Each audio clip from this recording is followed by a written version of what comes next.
erased, ghosts of steel, echoes of fate.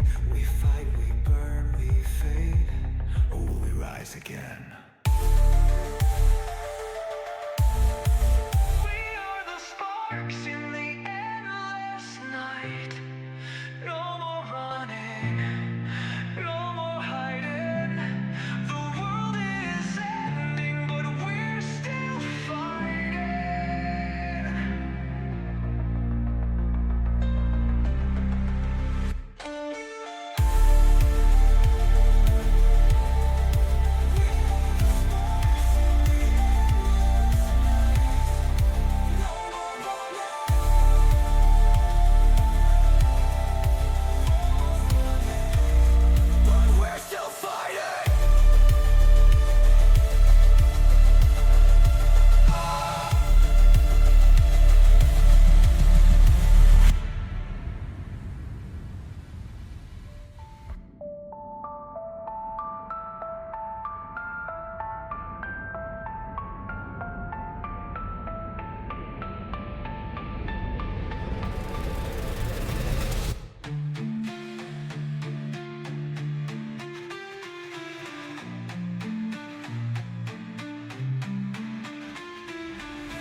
But we're still fighting. But we're still fighting.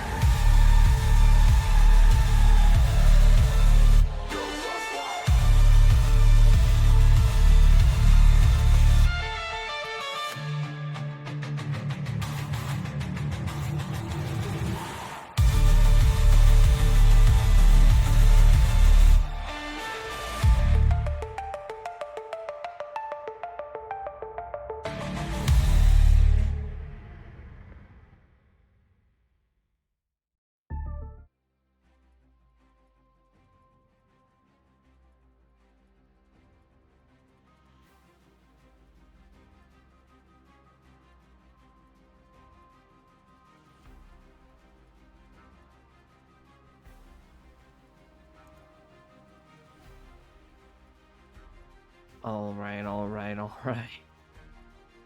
Hello. Welcome in. I said that 3 times. Yes, I did. Oh well. A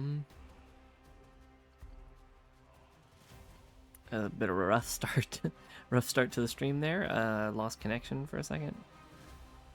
But we're doing okay. We're doing all right. I managed to fix it. I need to fix this again, apparently. Not sure why it's like that.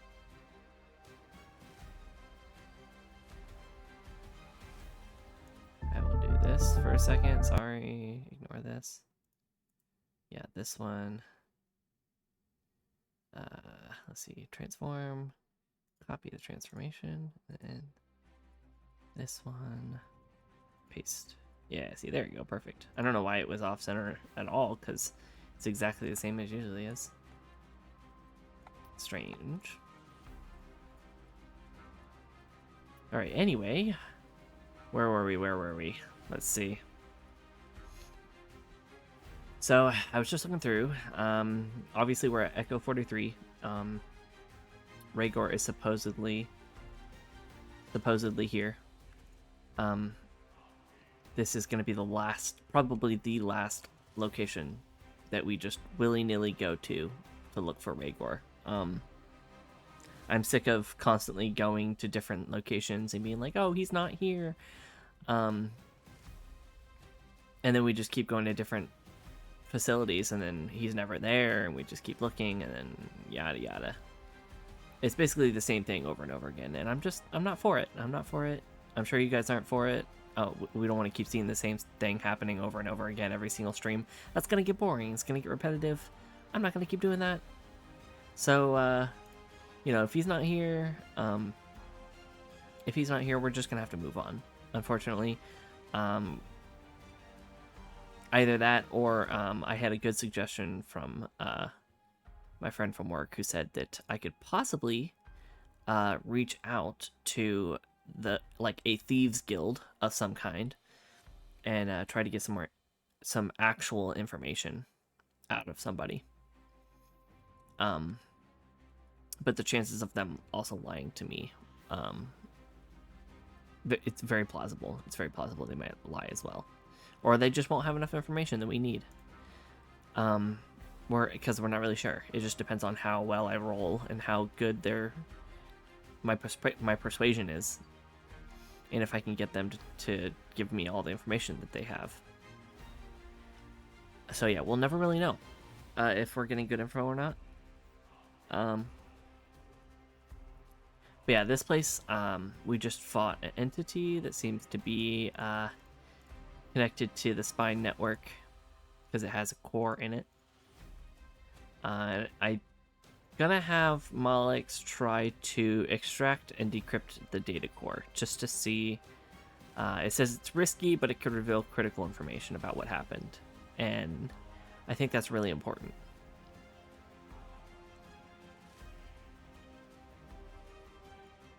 So then while he's doing that, I'm gonna have I'm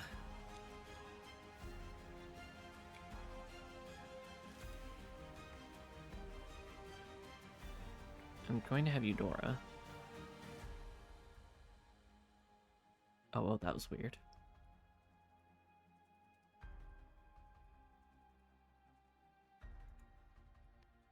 Will examine the biosynthetic enhancements.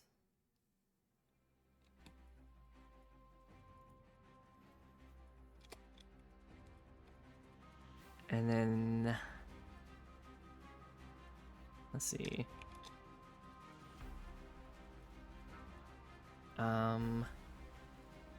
Rosia will try to restore the audio logs.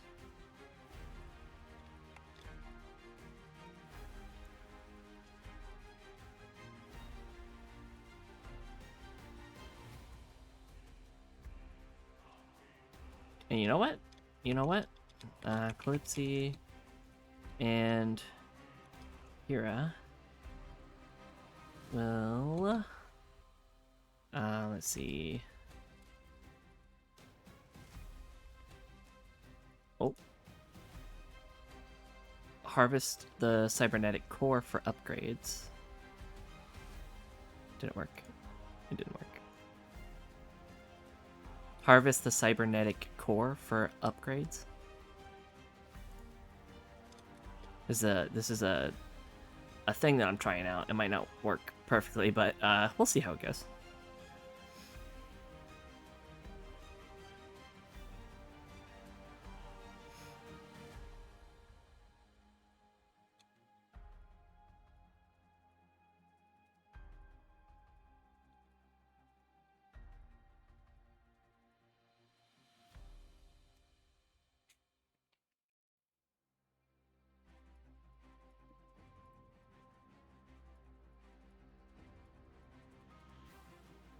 It'll limit the amount that I have to actually type, and it'll probably be faster in the long run if I can get used to how it works and stuff.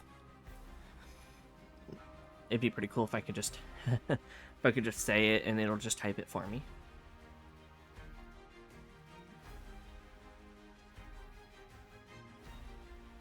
It will not help these loading times though. Still take some time for ChatGPT to process the information and do the calculations of if I succeed or not.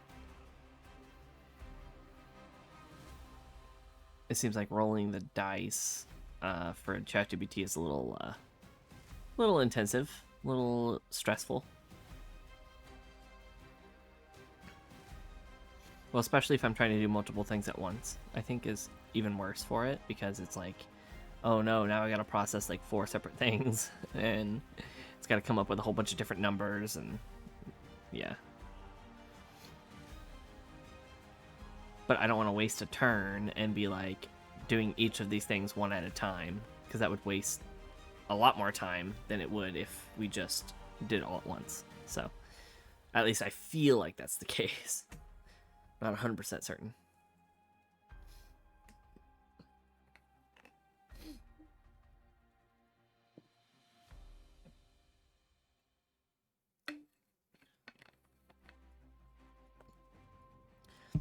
So yeah, it seems like Spine was experimenting with biosynthetic augmentation, which, you know, I'm not entirely surprised.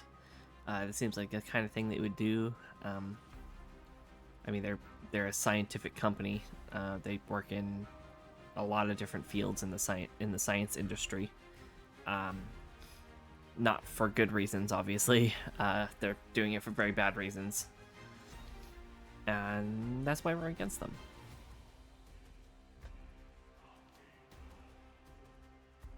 And hopefully Rhaegar is too. But we'll only know when we find him.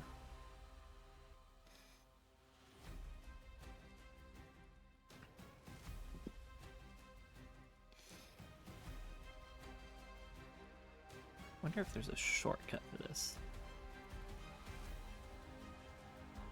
I'm gonna look that up real quick. Oh, well, never mind.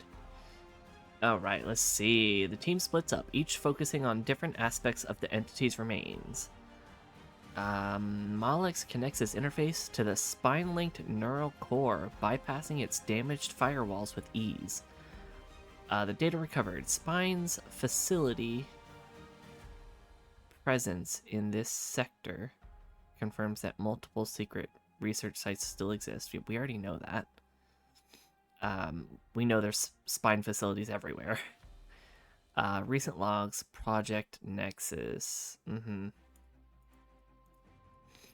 Stabilization sequence related to rift energy manipulation. I mean, that sounds like Project Echo again. Or maybe Project Rift, something like that. I mean, I can only imagine that all of these different facilities worked on different projects. I mean, that would make a lot of sense. You know, I'll write it down. I'll write it down. Because it seems important.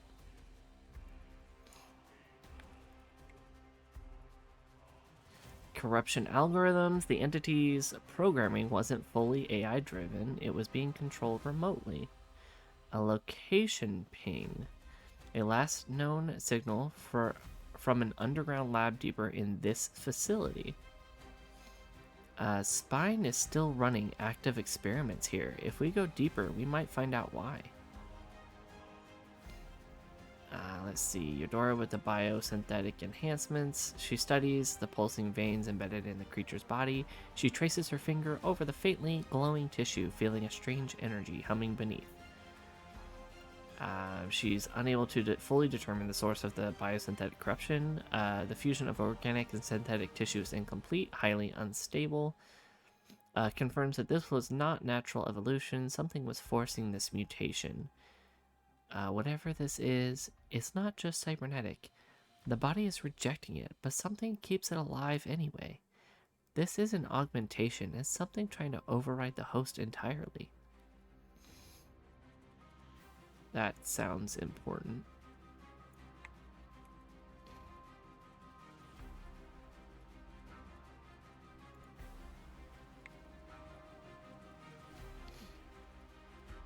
I'm gonna put that Project Nexus, because why not? It sounds like a Project Nexus kind of thing. Audio log, nearly perfect restoration. Rosia carefully extracts the remains of the entity's memory core, restoring fragmented voice logs. Sequence 4-09 failure. Subject displays extreme resistance to neural synchronization. Adjusting bioconductivity levels. Prepare to escalate. No! Shut it down! There's static noise, distorted sounds of struggle. Unknown voice, deep and mechanical. Stabilization is incomplete. Convergence must proceed. You don't understand. It's still too unstable. Screams, sounds of machinery activating, then silence. Yikes, yikes, yikes, yikes.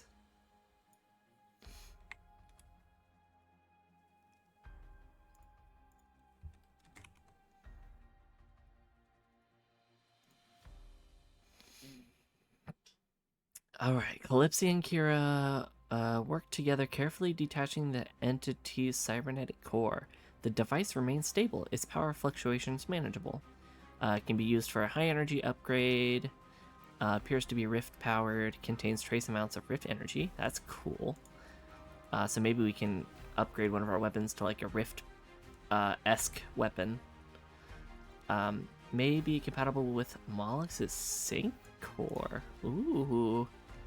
I wonder how we could upgrade his sync core, because it's already pretty powerful. Or Kira's rift-based abilities. That's a given. Calypsy tosses the core to Mollix. Hope you can make this useful.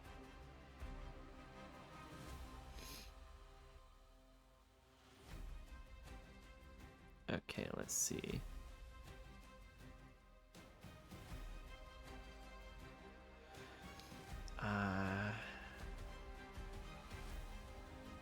Cybernet core, I guess you would call it.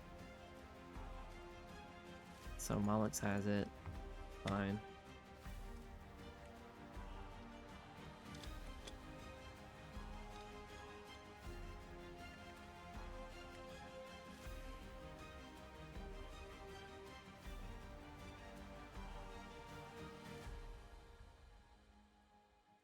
Why is that not working? Why is that not working? Am I confused?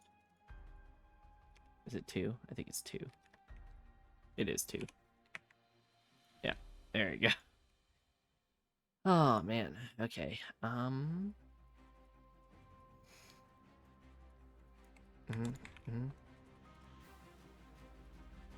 This one appears to be rift powered. Boom boom. Maybe compatible with. Yeah, sure, I'll throw that in there. Why not? It's just an item. The more details for the item, the better. Project Nexus concept. You know what? They're all capitalized, so I'm going to capitalize this one too. There you go. So many projects. Oh my gosh.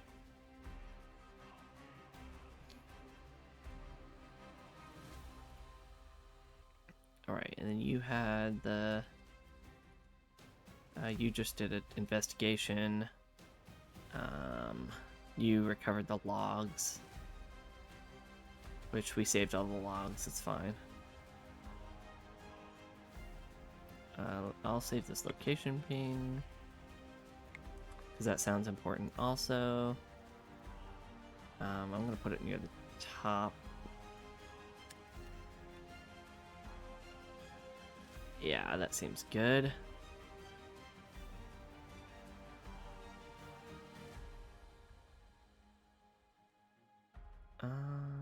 Yeah, we're good. We're good. All right, what's next? Data core decrypted. A location deeper in the facility has been revealed.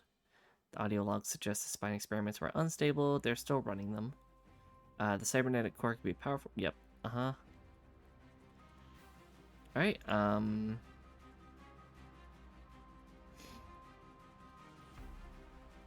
You know what? Let's actually do that right now. I mean, if we can do it right now, might as well do it right now.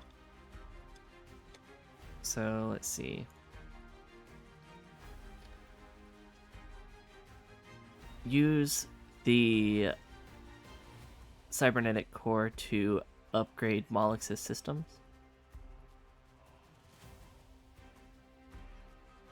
Whoa, whoops. That's different.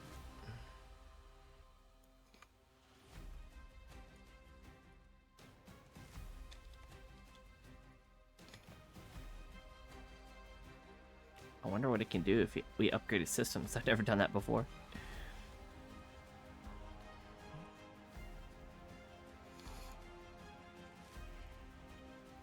I mean, he does have the neural sync core.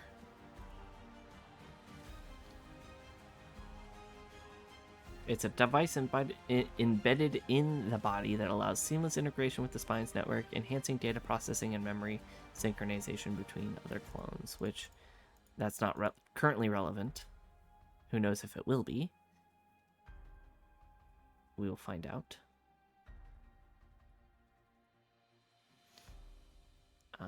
Analysis paused. What happened?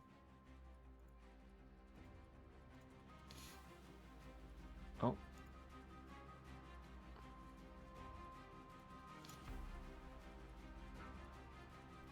Hello? Um,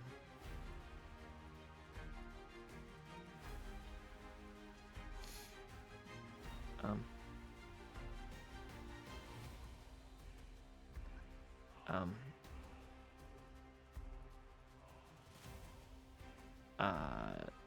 I don't know. Just, I don't know. Regenerate it. Go again. That was weird. It always does some weird stuff.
Oh man, what if Kira has the central core fragment as the echo? Like, what if she just is the core fragment?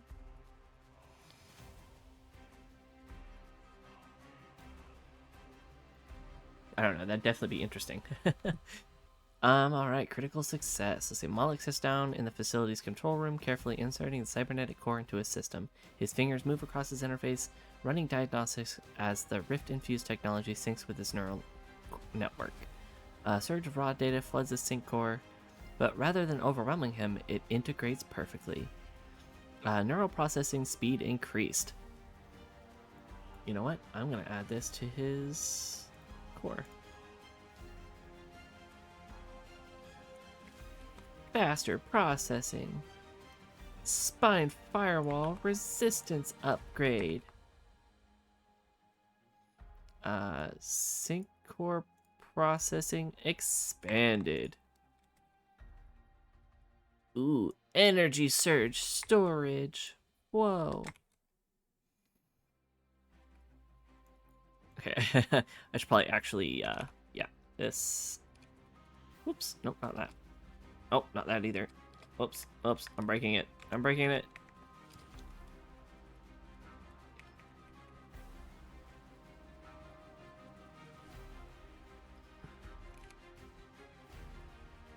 All of these are important. First one. You know what? I probably didn't need to do this, but I'm gonna do it anyways. Go back. Next. Just so that I know exactly what everything does. Ooh, I can command up to 4 drones simultaneously? Oh my gosh. I thought I could already do that, but that's a cool upgrade. That's a pretty cool upgrade. I like that. I like that a lot. Store excess rift energy from enemy attacks and release it in controlled pulses. Ooh. Okay, so it was really cool to actually stronger protection against cybernetic corruption attempts. Yes. Faster data decryption, combat analysis, and drone coordination. All right, that's awesome. As the installation completes, Mollix exhales sharply. The glow of his visor flickers for a moment before stabilizing. His entire system feels sharper, more connected. Clipsy watches him carefully. Well, you gonna start glowing like those freaks now? Mollix flexes his fingers, processing the new power. No, but I think I can push my system further than ever before. Yep, that's good. That's good.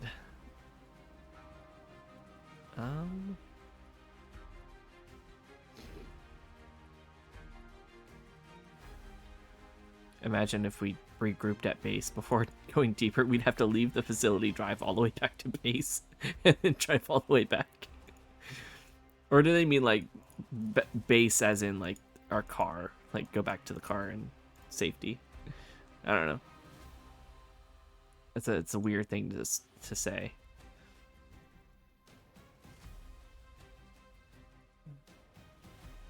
Well, you know what that means. We need more combat drones. We need some more combat drones. Imagine if you had like an army of combat drones to control. That'd be kind of cool, I think. How many we got? Yeah, we have 3 right now. So I guess technically speaking, well, no, command. I can command up to 4. Doesn't mean we can have. I mean, we can have more than 4, but he can only command. Like, I think I was giving myself 2 at a time. Like, I can only command 2 at a time per turn, like in combat.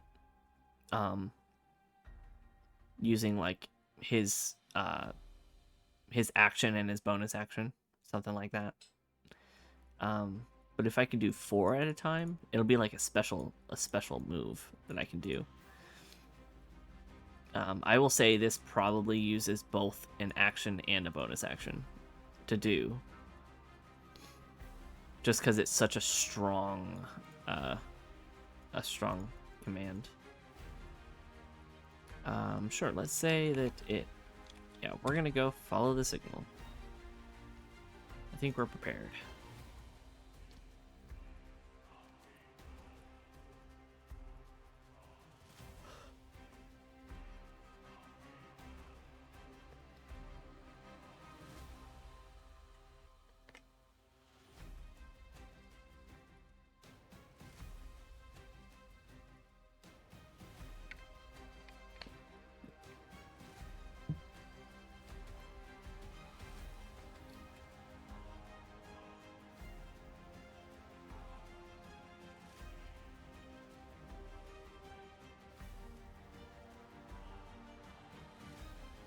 And I don't think any of us are damaged either.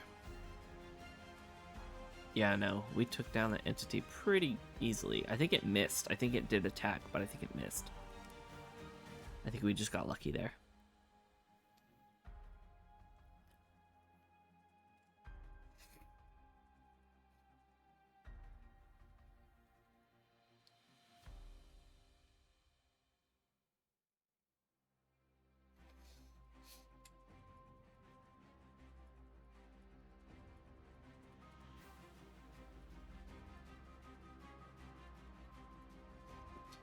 With Mollix fully upgraded, the team moves out. Following the decrypted signal deeper into the facility, the air grows colder, the metal corridors become more decayed, cables hanging loosely from the ceiling, flickering lights barely illuminating the path ahead. The deeper they go, the thicker the silence becomes. The team walks cautiously, weapons ready. The scout drone moves ahead, mapping the descent into the underground levels. Faint energy signatures flicker in Mollix's HUD, growing stronger the deeper they go. We're close, Mollix mutters, analyzing the encrypted pings from the facility's last transmission logs. Then the hallway ends at a massive security bulkhead, heavily reinforced. The walls around it are covered in pulsing vein-like cables, similar to the entity they just fought. The terminal is still active, though partially corrupted. The words Project Nexus Phase 3 flicker faintly on the screen. Calypsy steps forward. I'm having a problem talking today, apparently. Calypsy steps forward, gripping her weapon. Spine's experiments. This is where they did it. I mean, they did it at pretty much every facility, but, you know, to each their own, I guess.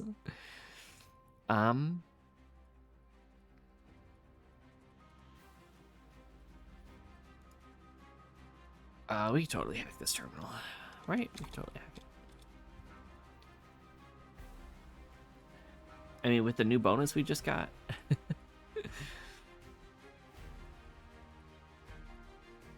I mean, I hope we get a bonus. Right? I'm curious. Are we going to get a bonus?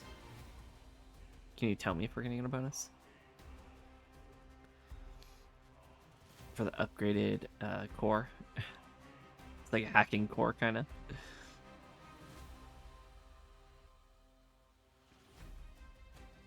Looks like he got a slight bonus for his... It says expertise bonus.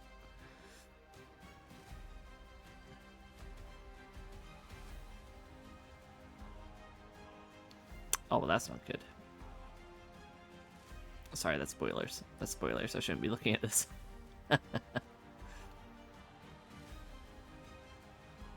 Wait, so you're telling me I rolled a 1? I rolled a natural 1. That is astounding.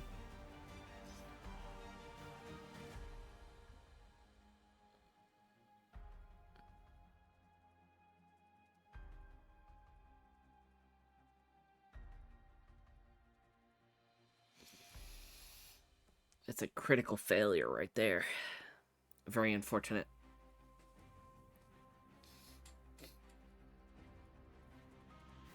But to be fair, I think he was getting a +5 before, so now he's getting a +6. I guess that's how that works. Yeah, critical failure. Oh, jeez. Here we go. Alright, Malix connects his interface to the corrupted terminal, his fingers flying over the commands. His new cybernetic core enhanced systems work through the layers of encryption, bypassing their defenses. Something pushes back. Error. Unauthorized access detected. Lockdown protocol engaged. Releasing security response. The terminal screen flickers violently before shorting out. The bulkhead remains sealed, but deep inside the lab, something moves. Heavy metallic stomps echo from beyond the door. Multiple signatures activate on Mollix's HUD. More than one. The walls shake slightly as deep mechanical growls rumble through the complex. Calypsy snaps to attention, gripping her weapon. What the hell did you just wake up? Mollix pulls back from the terminal, his visor flashing red. Something bad, and it's coming. Yeah.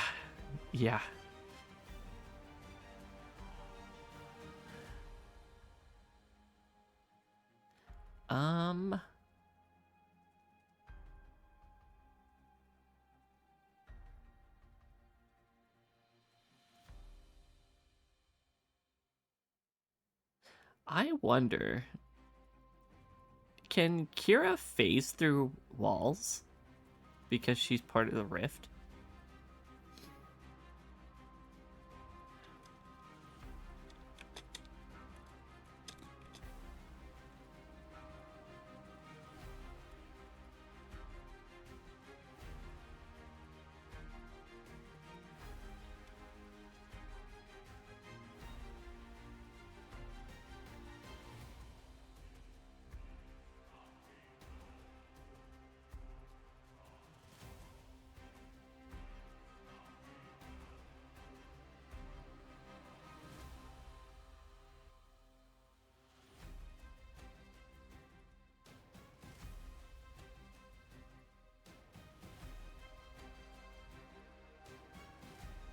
Yeah, I honestly do think it's taking longer to generate because I have so much information stored in this one thread alone. So it's like trying to calculate.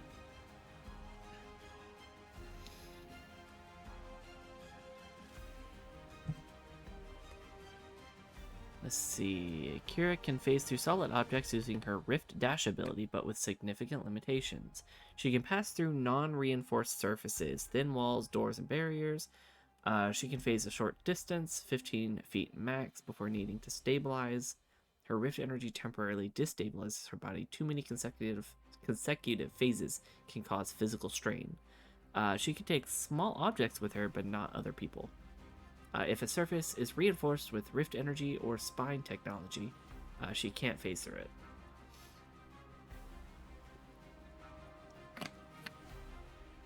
Alright, if the bulkhead is purely physical, she can phase through it. If the bulkhead is reinforced with Rift energy or spine tech, it will block her.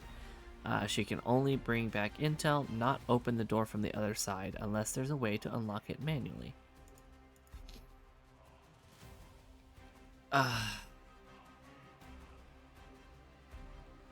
There could be a manual way to unlock it from the other side, though.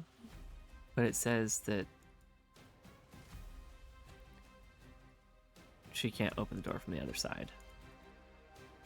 I think it knew what I was trying to do. It was like, no, no, no, you can't do that.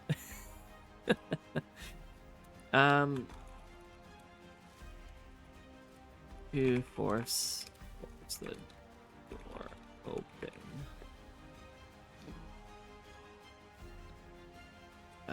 Kira comes in for backup and tries to help. Yep. I feel like they're my two like strongest characters. They could probably get this door open, no problem, right? If they work together, I mean.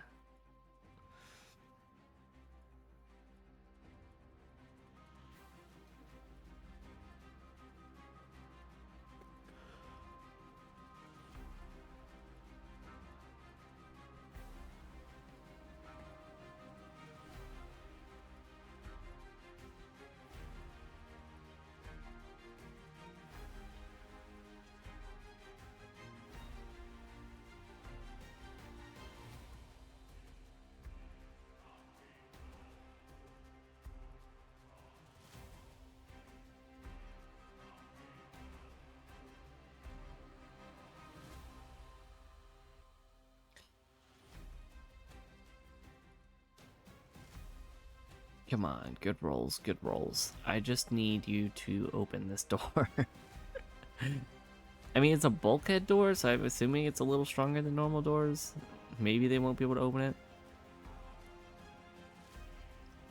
But they have, I'm pretty sure they have high strength checks. Calypsy grits her teeth, slamming her claws into the edges of the bulkhead. Metal groans as she digs in, trying to pry it apart. Kira joins in using her rift-enhanced strength. Yeah, see, to push at a weak point.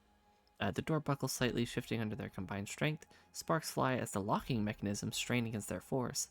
A thin opening forms, wide enough to see through, but not enough to squeeze through yet. They almost have it, then boom. A massive impact slams against the other side of the bulkhead. The walls tremble as a deep mechanical snarl rumbles through the metal. Something is trying to break through from the inside. Calypsy growls, pulling back. We need more force, fast. Kira nods, breathing heavily. Or we step back and let whatever's inside do the work for us.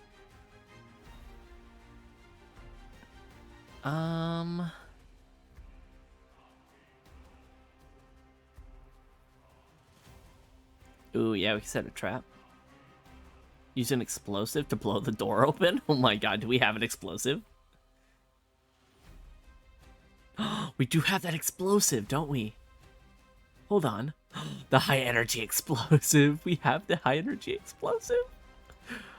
Oh, we could totally blow this door open. Should we do that just because it's fun?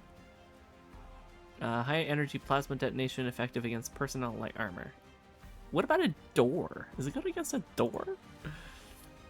I'm assuming it's good against a door. Can we use the high energy explosive to blow the door open and maybe damage the creature on the other side?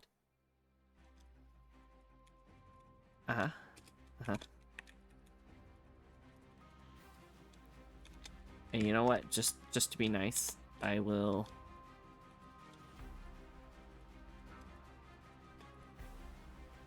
If it doesn't remember.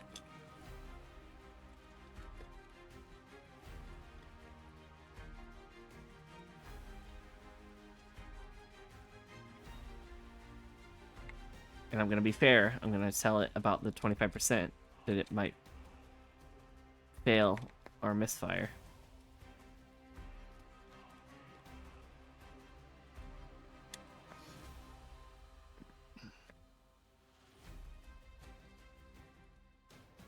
Because if it didn't remember that, it could just say that, oh, it works. But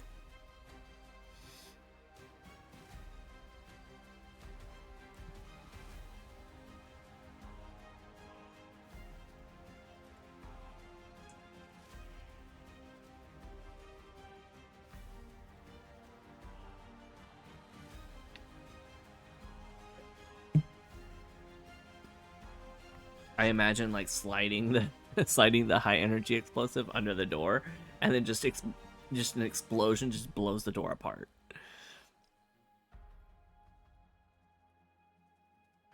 I feel like that would make the most sense in this scenario. Put it in the gap. Put it in the gap. Just put it in the gap. What? Take a couple steps away. Let it explode.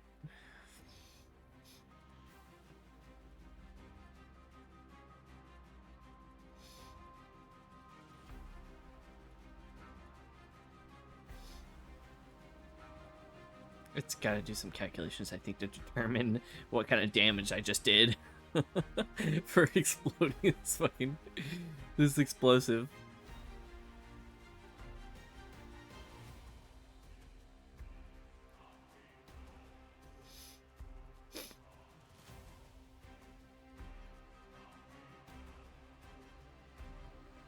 Come on, you can do it. I believe in you. Oh my god. Holy cow.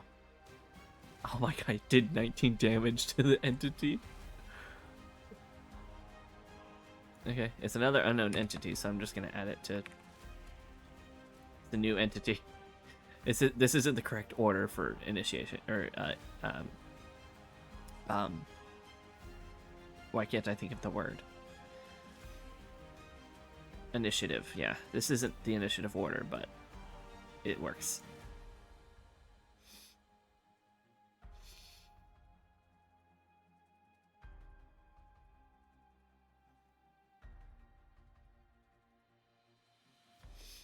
Well, that worked a lot better than I expected. I should start using items more, honestly. I don't use them enough. I'm very against using items. I don't know. I like to stockpile them and then never actually use them, which is very unfortunate because they could come in handy quite a lot, especially like this random explosive that I have.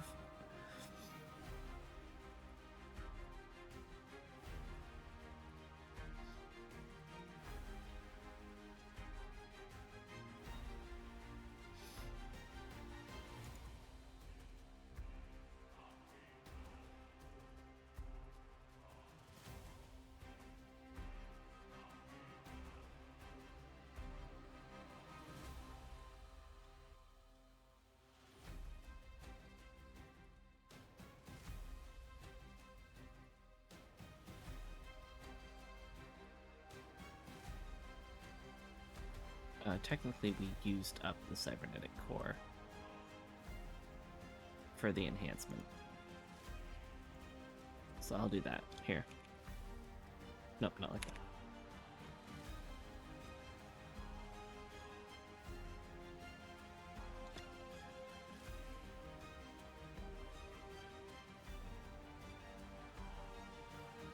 Yeah, there you go. That works. And then just get rid of it, because it is now installed. All right, Mala quickly plants the high energy explosive at the weakened point in the bulkhead. The plasma charge hums ominously, its energy core primed for detonation. The team steps back, taking cover behind whatever debris they can find. A sharp beeping fills the corridor. Then, boom! A blinding flash erupts as the erosion detonates, or the explosive detonates. I can't speak today, Jesus. Sending molten metal flying outward. The bulkhead buckles under the pressure, then violently gives way, sending a shockwave through the hall. The force is enough to not only blow the door open, but also send shrapnel into whatever was waiting behind it. Let's see. A spine juggernaut? Oh no. We've never dealt with this before. This is scary. Okay, alright. Uh-huh. As the smoke clears, a massive, hulking silhouette emerges from the wreckage. It stands nearly 10 feet tall? 10 feet!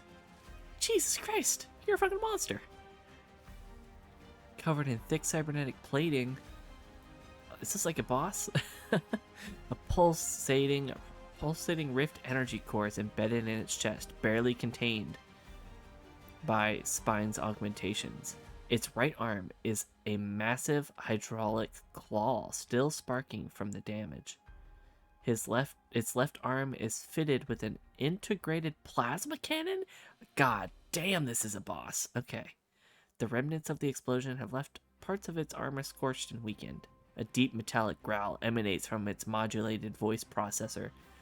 Hostiles detected. Engaging. Alright, rolling for initiative. Here we go. Oh my god, look at that. Beautiful. We gotta remember to keep that 19 damage.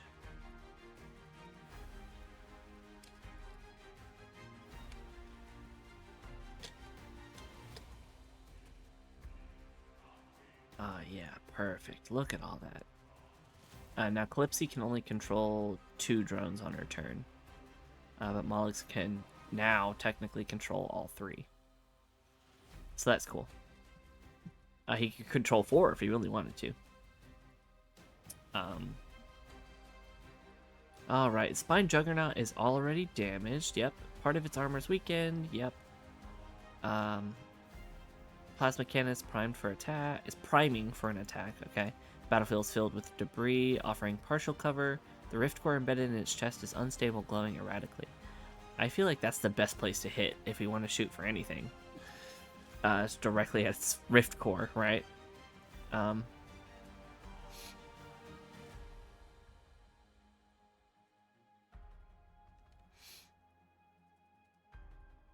Is it heavy?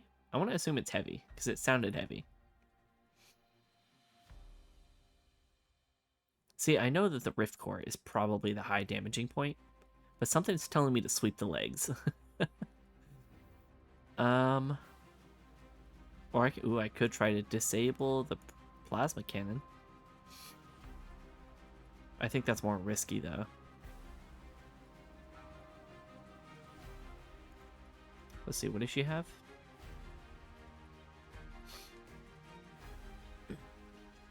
Tactical cloaking module?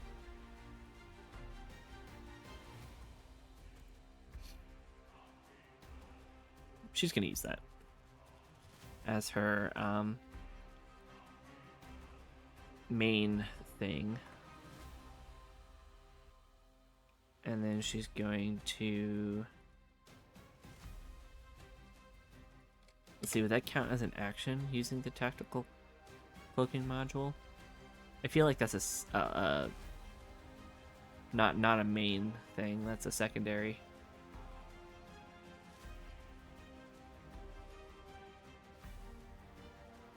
So my main action would be attacking, but my secondary would be the cloaking, using the cloaking module. I assume that's how it would work. I'm not sure, but you know, let's go with that.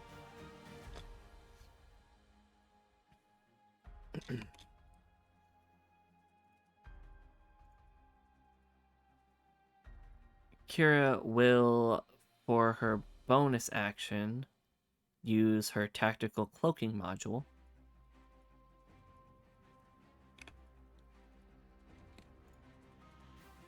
Then she will use her Rift Dash to melee strike.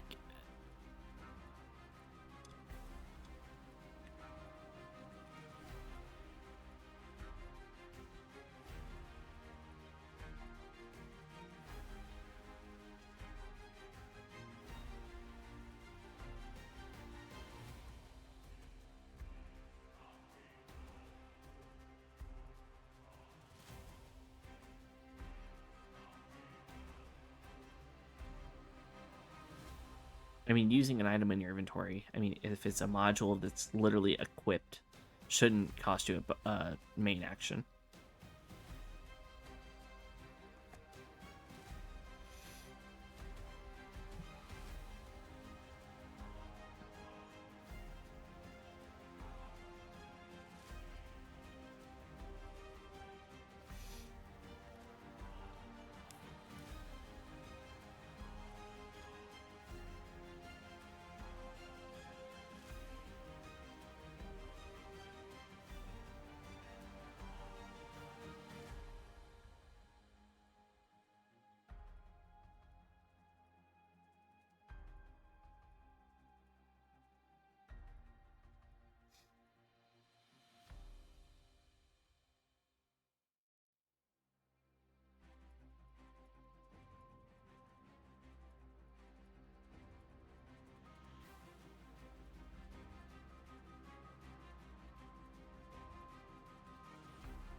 Yes, all right.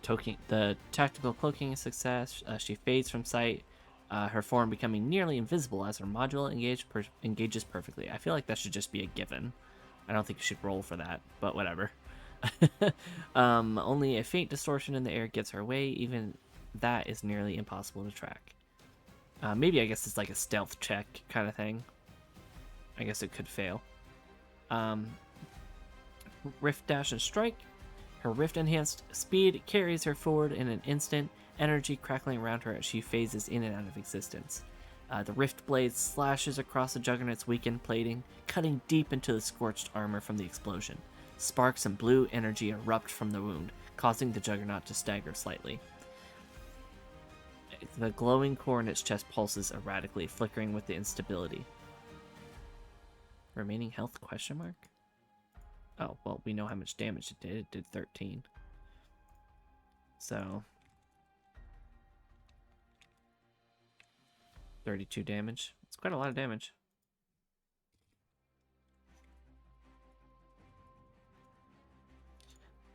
All right, Eudora's turn.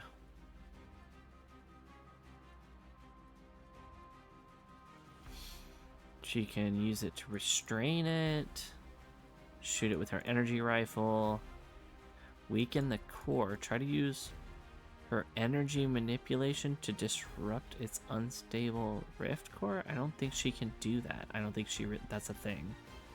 She doesn't have energy manipulation. Support the team with healing.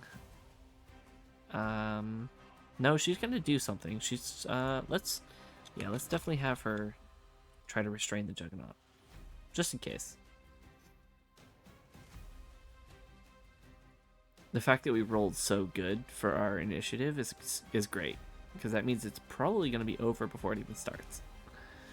If we can get all of our hits in, that is.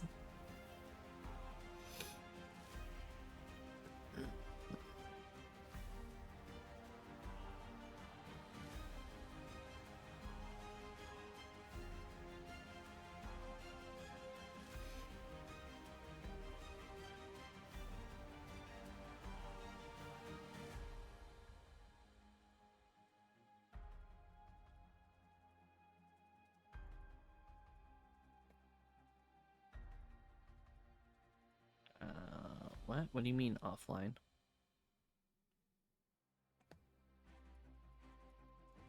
Hello?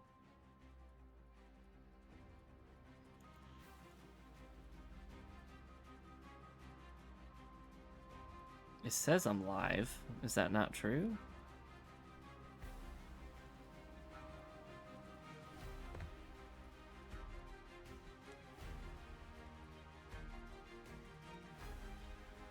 Am I tripping? No, it says I'm live.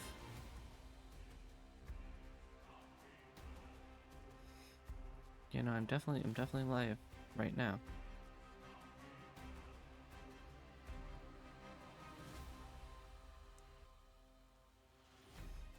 Okay, I don't know why it's lying to me then.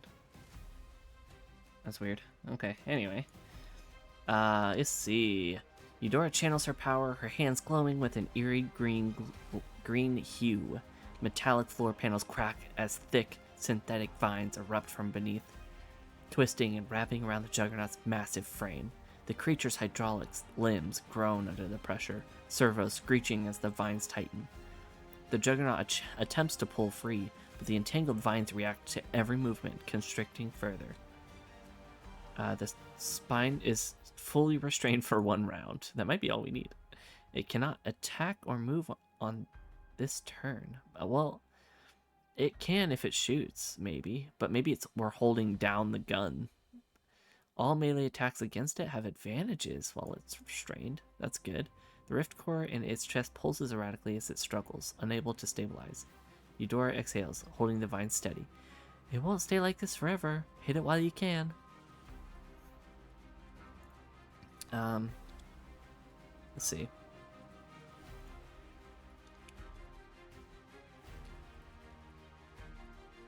Calypsy.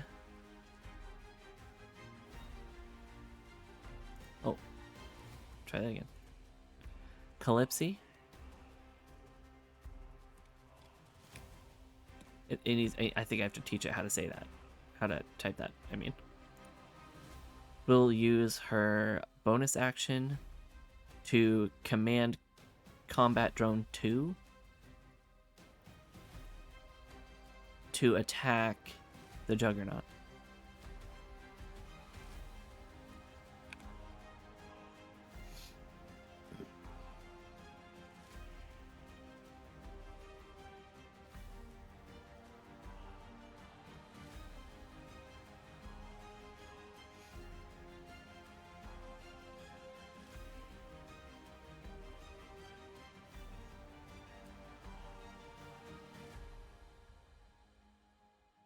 Giving it a bonus on its turn. And then her main thing would be use hypnosis on the Juggernaut. I think that's, I don't know. That's just, I don't know. Oh my gosh. Oh, I could totally attempt to strike directly at the Rift Core.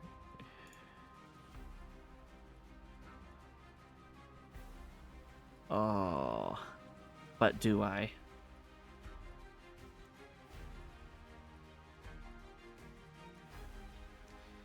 She uses her main action to attempt to strike directly at the Rift Core. Yeah, I think it's worth it. Could do a hell of a lot of damage if it hits.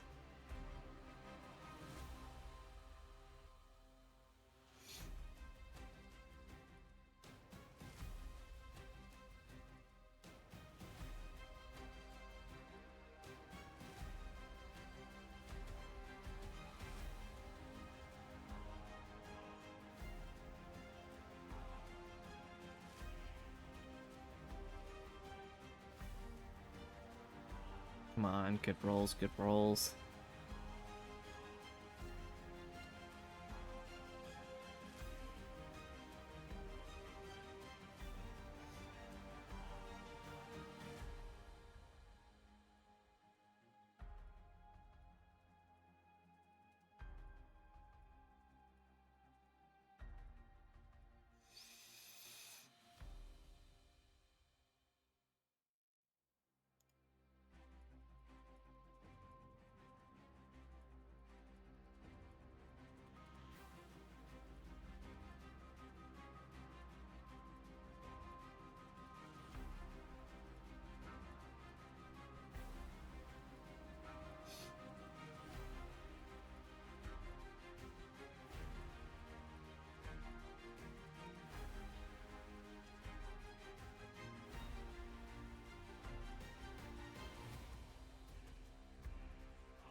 I mean, with it fully restrained, I'm assuming this is just an easy strike, right? How could she possibly miss?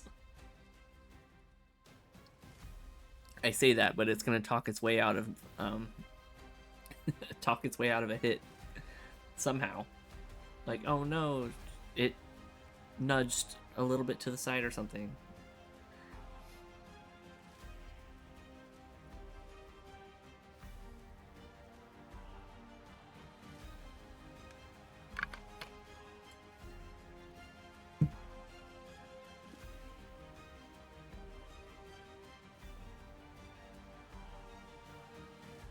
Wouldn't put it past it, honestly. We'll see. We'll see.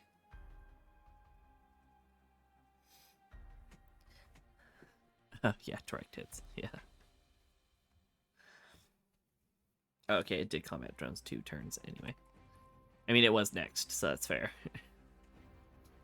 It just automatically did that turn. You know, I like how it does that. I actually like how it does that. That's good. Alright, Calypso Strike on the Rift Core is a direct hit. Dealt 13 more damage. Oh my god. So 45. We're at 45 damage now. Calypso lunges forward, energy blade crackling with heat. She thrusts it directly at the unstable Rift Core, piercing the Juggernaut's already weakened armor. A surge of energy erupts from the impact, sending a ripple of unstable rift power through the machine. The Juggernaut spasms violently, its entire system struggling to compensate. The glow in its core flickers dangerously, signaling potential overload. Yeah, that did something. Eclipse smirks, stepping back as the creature convulses. She's like, yeah, uh-huh. That's where I should have hit. Right, the drone's attack. The combat drone, following Calypso's command, locks onto the damaged core and fires a precise shot. A concentrated plasma burst strikes directly at the breach in the core, causing a chain reaction. The unstable rift energy flares violently, sparks flying as internal systems overload. The Juggernaut lets out a distorted roar, struggling against its restraints but failing to break free. It's heavily damaged, and Rift Core is nearly at critical overload. Yikes. So 8 damage, 40, 45, 53. Right. That's a lot of damage. Wow, that's a lot of damage. Okay. The Juggernaut is still restrained, but is now in an unstable state. The Rift Core is pulsing erratically, possibly reaching an overload threshold. Let's see.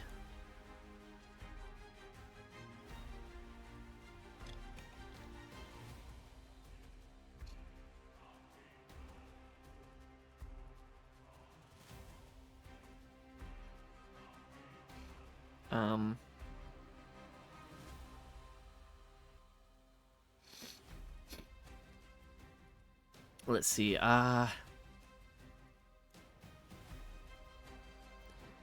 He gives a command to all the drones on his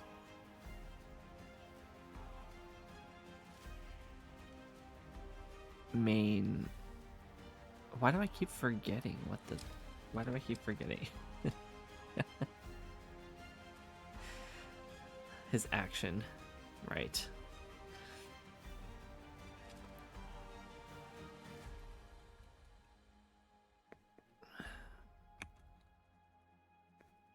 His action. And his bonus action will be used to analyze the Rift Core's stability.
Right. All the combat drones will receive a +2 bonus on their next attacks.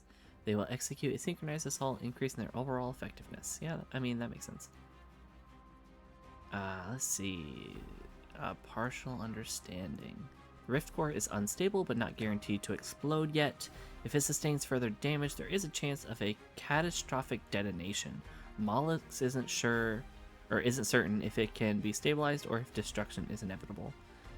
Core's unstable, but I can't tell if it's gonna go nuclear. Mollix warns, keeping his rifle up. If we push too hard, we might trigger something we don't want. Calypso grins, still gripping her energy blade. I don't see a problem here. She's like, I want the big explosion.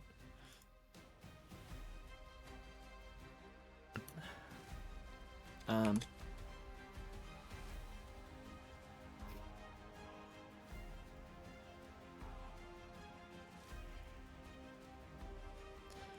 Rosia insists that we shouldn't let this core explode if there's a chance that it will destroy the entire facility.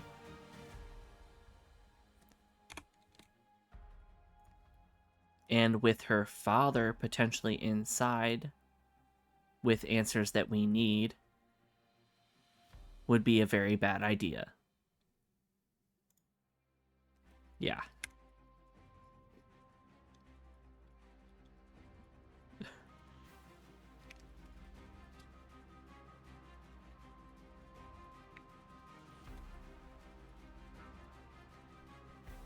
Oh, you know what? Hold on. Wait. Sorry. What's that? Here. I didn't get it for an action. Or a bonus action for an action. Let's see.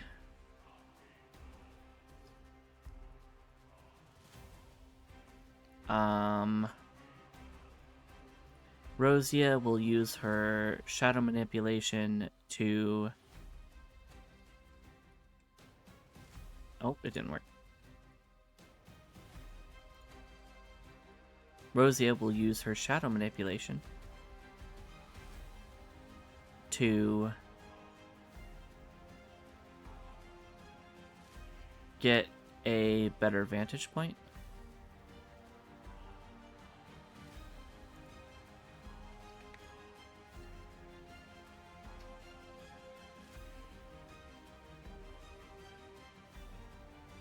Yeah, I think I gotta teach it the names so that it gets them right every time.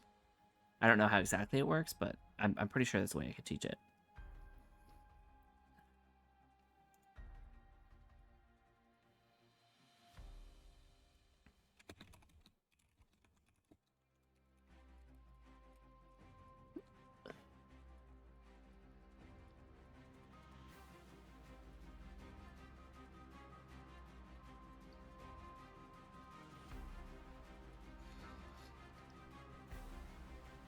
She will then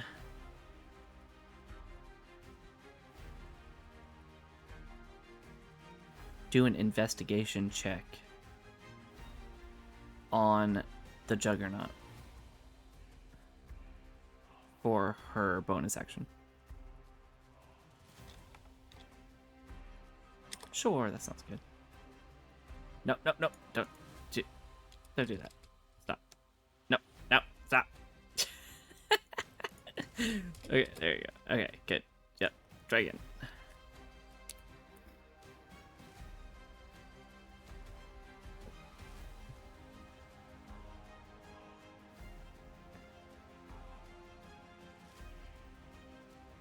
Oh yeah, and potentially the danger to ourselves if this thing is about to fucking explode. We don't want to get hurt.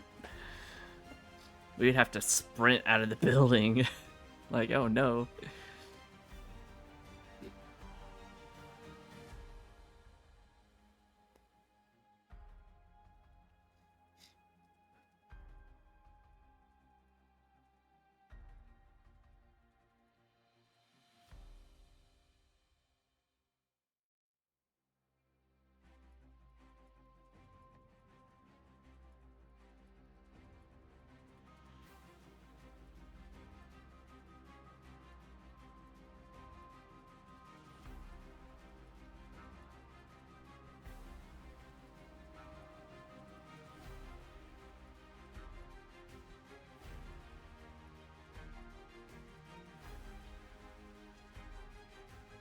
Yeah, Rosie is better at investigating, so she knows a little bit more. Or she has a higher chance of seeing things that others don't.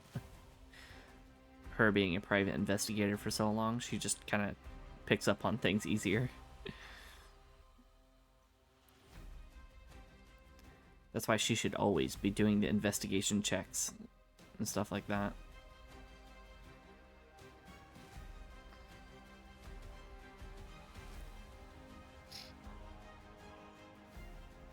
Rosia expertly analyzes the Juggernaut's core instability. She pinpoints the exact connection where the Rift Core is overloading the power distribution system. Whoa. She can really see. If they can sever or disrupt the stabilizer surrounding the core, they might be able to disable it without detonation. Wait! Stop hitting the core, Rosia yells. There's a stabilizer system built into it. If we could take that out first, we might be able to shut it down without blowing this whole place sky high. The Juggernaut jerks violently against its restraints, the core continuing to flicker with dangerous energy. New target identified. The Rift Core stabilizers. Weakened structure requires precision attacks. Disabling the stabilizers will reduce the chance of catastrophic explosion. If the stabilizers are left intact, continued damage to the core could cause detonation. Yeah, I don't think we want that. Something tells me that's a really bad idea. I don't know if these cores actually are nuclear, like if they have a massive explosion or not. I don't know. I don't think I want to find out.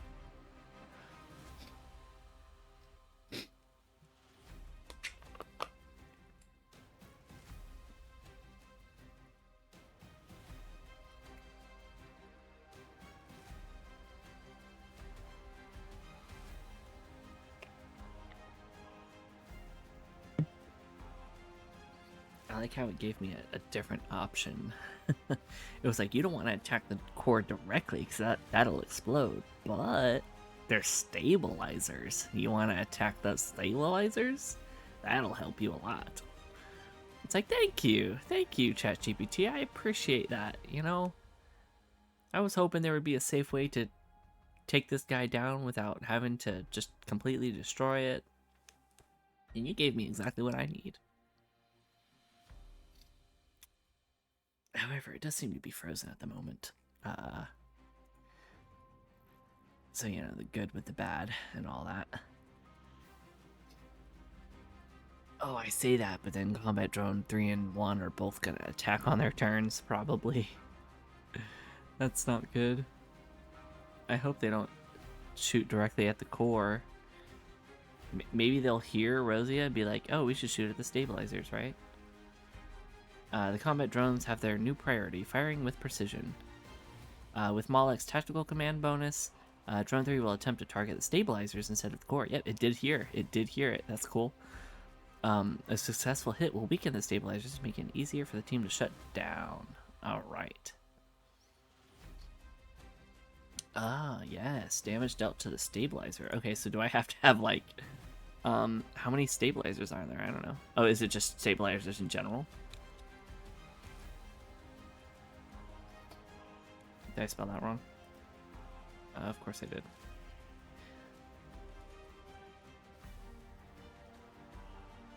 $11.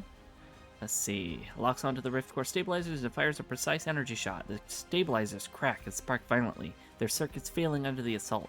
Does that also do damage to the Juggernaut? I don't think so. The Rift Core's flickering becomes more erratic, but the energy fluctuations are decreasing. Signs that the overload can still be stopped. One stabilizer remains partially intact, but the structure is critically weakened. Oh, it wasn't even that hard. That's it. One more hit, we can disable it safely, Rosia calls out. Okay. Yeah. The two drones coming in clutch right after Rosia just sees the stabilizers by chance. And they're actually hit. They actually hit. With the stabilizers on the brink of failure, Combat Drone 1 takes its shot. A successful hit will fully disable the stabilizers, preventing detonation. Oh no, it missed. Never mind. Okay.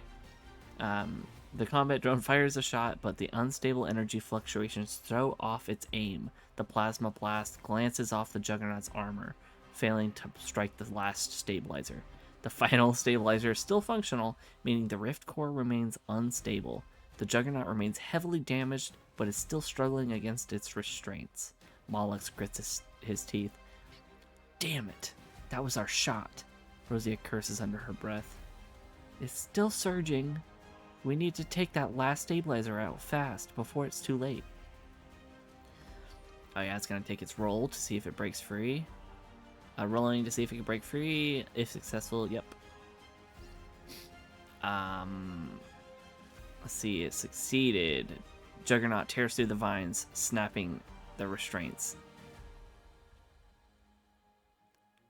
Well, it's supposed to skip its turn entirely, right? Like, breaking free is its action. It shouldn't be able to do more. With a deafening roar, the spine juggernaut surges forward, its massive frame still flickering with unstable rift energy. Its hydraulic claw arm locks onto the nearest target, Calypsy. Yep, she is right there.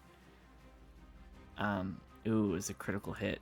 Only 17 damage, though, which that actually isn't too terrible. She has a lot of hit points, from what I've gathered. And she is the tank, so I'm going to assume that she...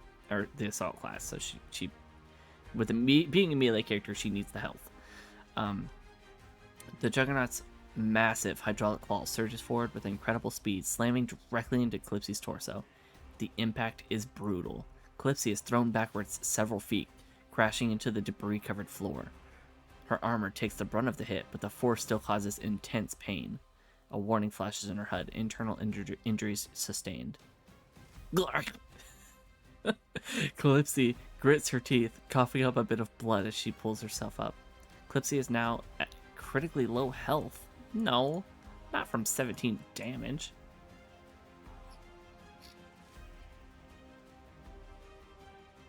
The Juggernaut, though damaged, is still an overwhelming threat. The final stabilizer is intact, meaning the core is still in danger.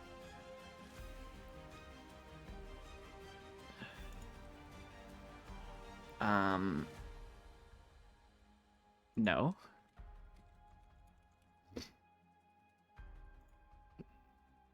First of all,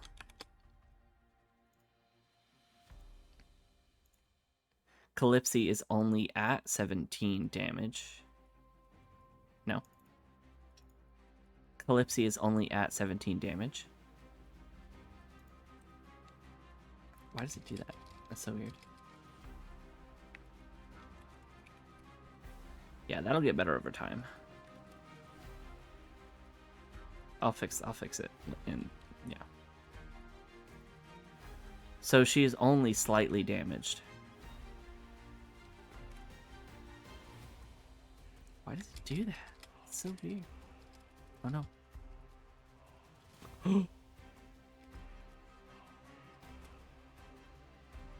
Okay. Whew. Okay.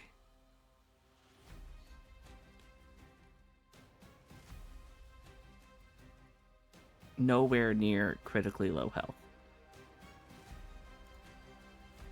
I feel like I should specify that because... No. I mean, she's not even close. It is Kira's turn, though. She's still invisible, I believe.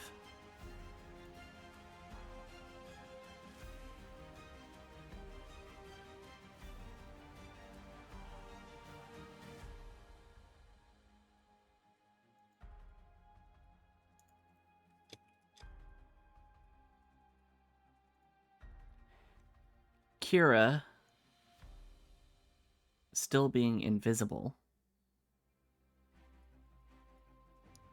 will re-up on the tactical cloak.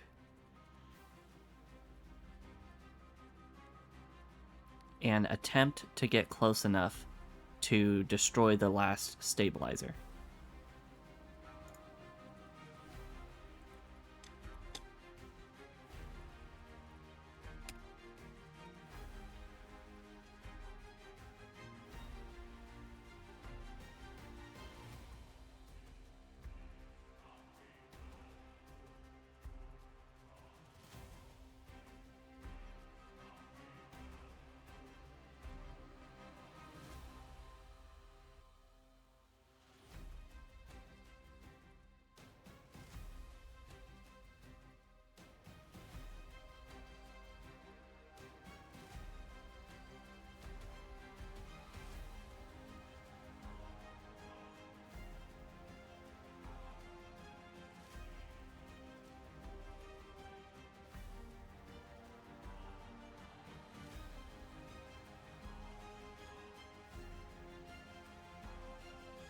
I mean, I wonder if she can just re-up on the tactical cloak, or if she has to, like, wait to use it again. I don't know. It doesn't really say.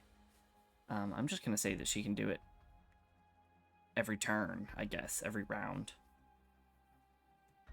I mean, it makes sense to me, I guess. There's no rule saying that I can't. Well, I mean, there probably is, but I don't know what those are.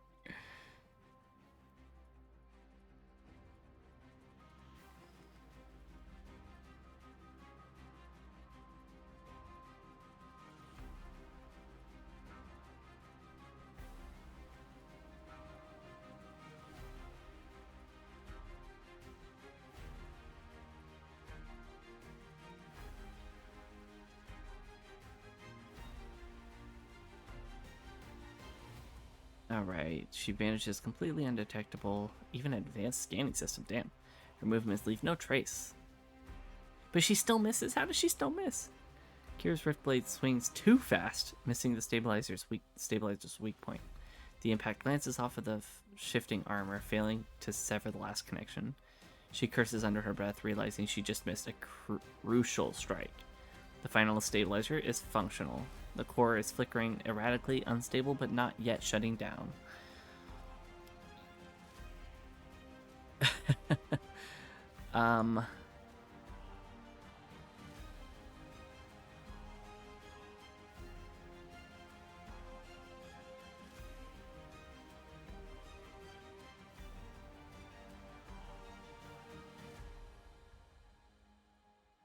She doesn't have bioenergy manipulation, I'm pretty sure. Okay, so she's going to, Eudora is going to attempt to use her botanokinesis to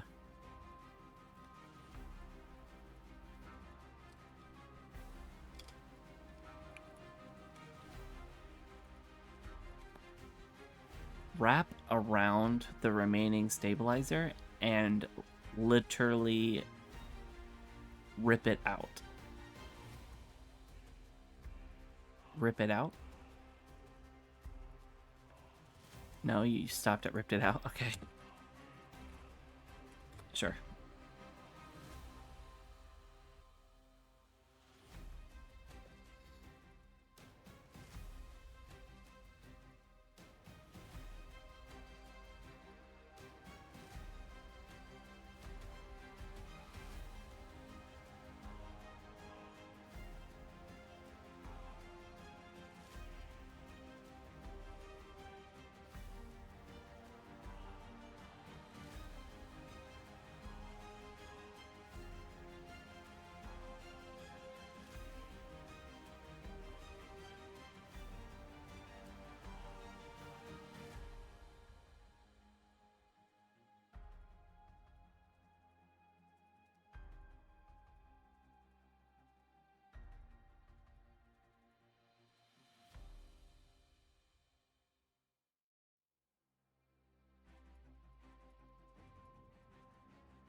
Eudora closes her eyes for just a moment, then thrusts both hands forward. The floor trembles beneath her as thick, reinforced vines burst forth, twisting toward the Juggernaut's final stabilizer.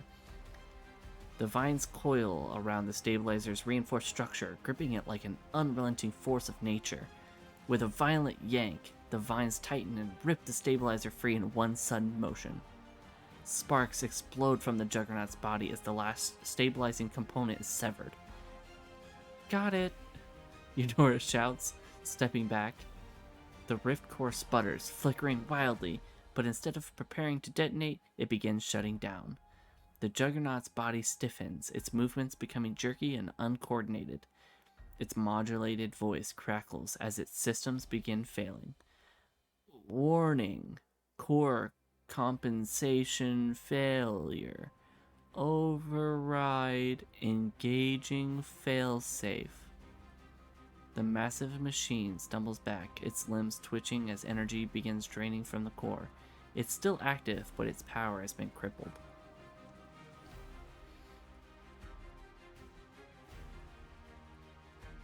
Go in for the killing blow. Yes.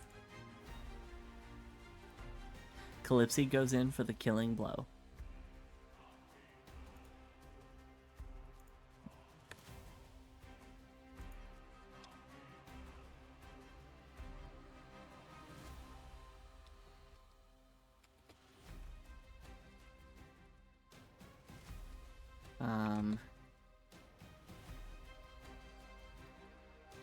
And she possibly uses her bonus action to command Drone 2 to fire.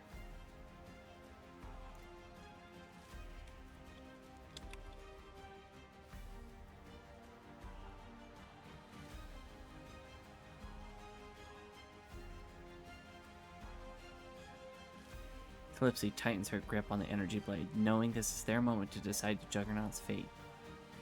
Well, we taking this thing apart, or are we keeping it? Oh wait, we can keep it? Hold on. Oh my god, imagine if we captured a Juggernaut.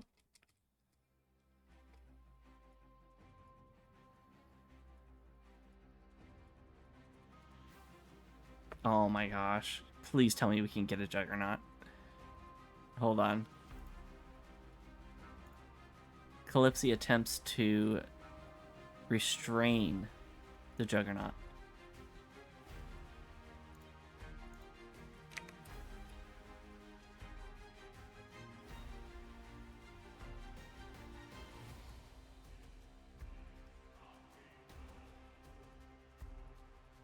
Can we please get a Juggernaut?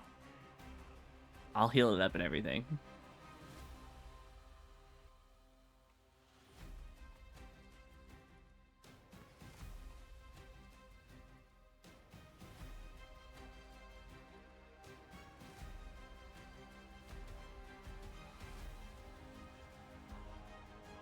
Oh, I guess we're not getting spoilers. I accidentally scrolled up. My bad. No spoilers for you.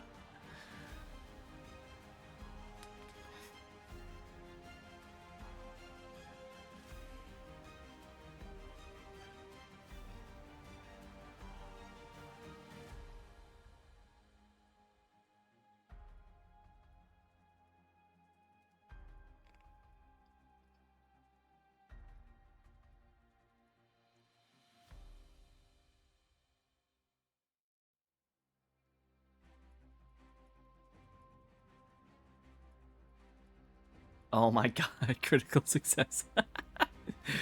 Calypsy lunges forward as the Juggernaut stumbles, its systems failing but still attempting to operate. With a fierce growl, she leaps onto its chassis. Chassis. Gripping its damaged armor and forcing it down with sheer strength. She's strong as hell. She wraps her claws into the machine's failing joints, locking its limbs in place. Using the damaged plating as leverage, she pins its massive hydraulic claw arm against the floor. Her energy blade hums at the machine's throat, a warning to any last remnants of its intelligence. The Juggernaut struggles weakly, but without the Rift Core stabilizers, it no longer has the power to resist. Its once massive strength is now drained, its motion sluggish and uncoordinated. It is completely restrained, no longer an active combatant. You're done, Calypsy snarls, pressing her knee into its plated chest. Now let's see if you've got anything useful in that oversized scrap heap of a brain.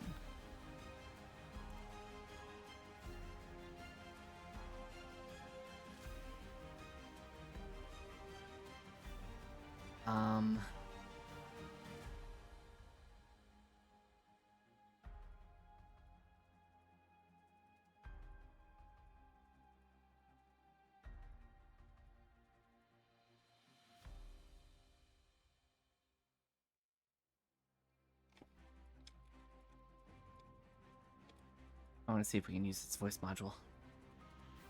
I want to see if we can talk to it. And then we'll try to see if we can hack into it to bring it to our side.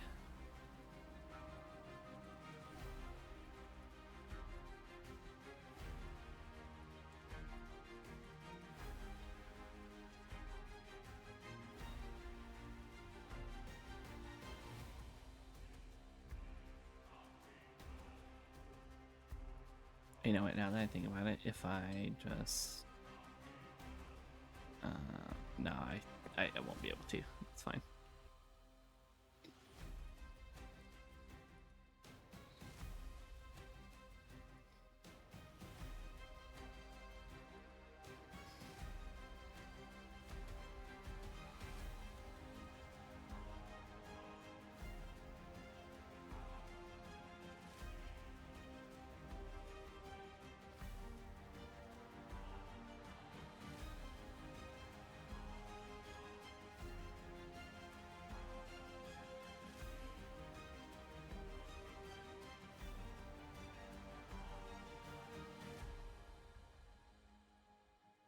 I think it would be way too powerful to have this Juggernaut, but I so want it.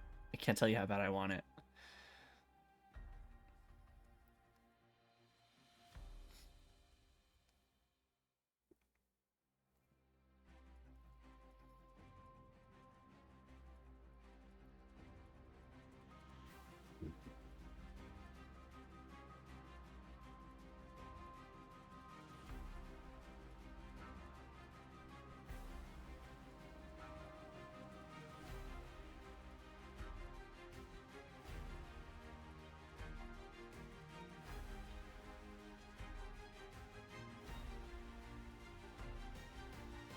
Do we have anything to fix it up? We have a prototype energy cell. Yeah, we could use that. We could use that to fix it up. Oh, nice. A natural 20. Rosia kneels beside the restrained Juggernaut, inspecting the damaged plating near its audio receptors. The voice module is intact but malfunctioning due to the core's instability. She carefully rewires a few exposed nodes, bypassing security protocols. The distorted static in its voice system stabilizes, bringing it back to operational capacity. A deep, metallic voice crackles through the speakers, no longer garbled. Systems damaged. Primary objective failed. Accessing archived directives. There's a brief pause, followed by a distorted but clear voice log stored in its system. The team listens in silence as the unknown spine officer speaks, possibly its former handler. Unit designation, Juggernaut 07. Status deployment ready. Priority orders override all secondary directives. Retrieval of Project Rift remnants is authorized at all costs.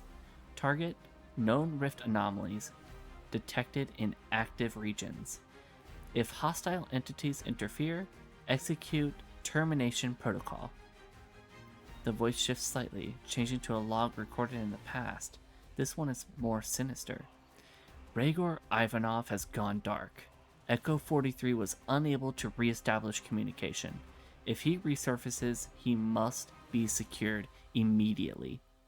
His genetic profile is still a viable key for Project Nexus activation. If extraction fails, neutralization is authorized. Subject K. Aurelian remains unaccounted for. Any surviving data on her anomaly must be retrieved. The Juggernaut's voice finally stabilizes to its own synthetic tone. Primary directives obsolete. Systems failing. Query, new directive required. Define purpose. Oh, yes, please. Please give this to me. Okay. Yeah, we already know that Spine is hunting Ragor. Capture or kill him. ECHO-43 is involved in the search. Possibly another operative is still in play. I'll put that down under places. ECHO-43. Sure. Just so we have it.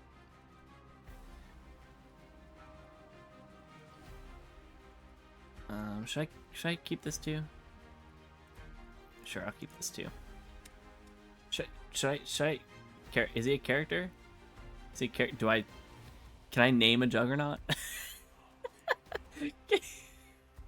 Hold on, please.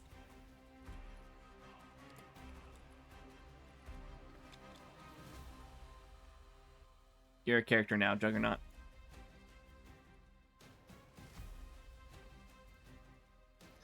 All right, Spine is yeah.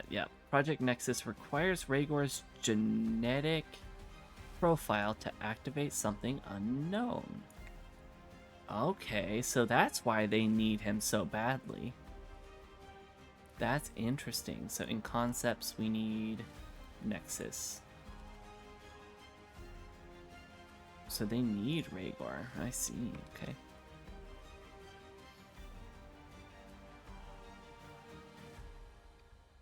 Alright, Caerillion is an anomaly they're tracking.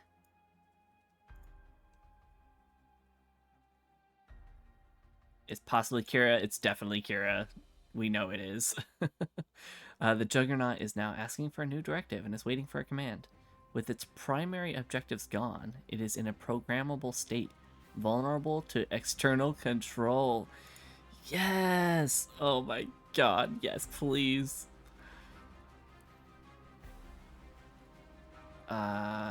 Yes, two. Make sure Molex does it for, since he has the best,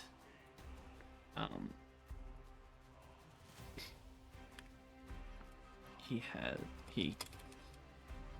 can use his newly enhanced sync core, right? Yeah, sync core.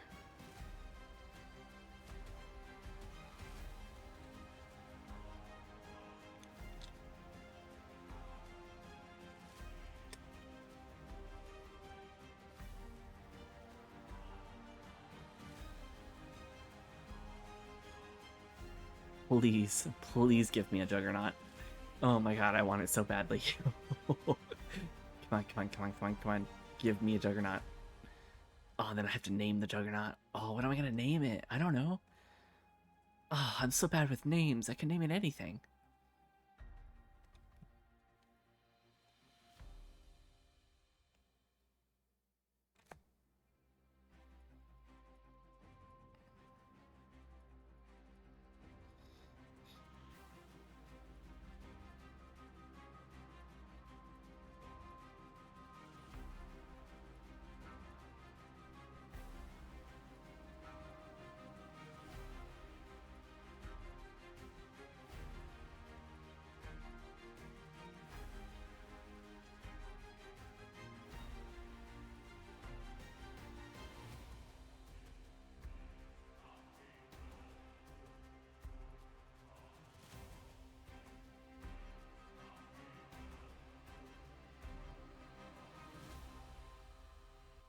Please give me a good roll. Please give me a good roll.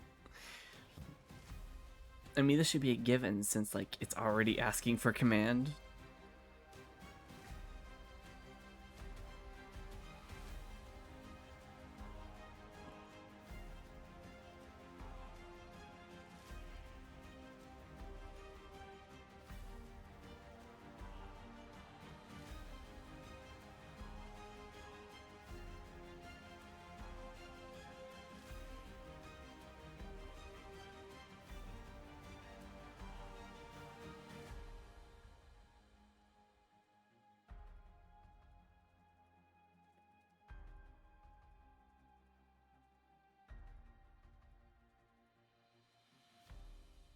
Oh, yes. Good rolls. Yeah. Moloch steps forward, sync core glowing faintly as he interfaces with the Juggernaut's damaged systems. His enhanced neural link floods into the machine's core, overriding the remnants of Spine directives. Security encryption barriers collapse one by one.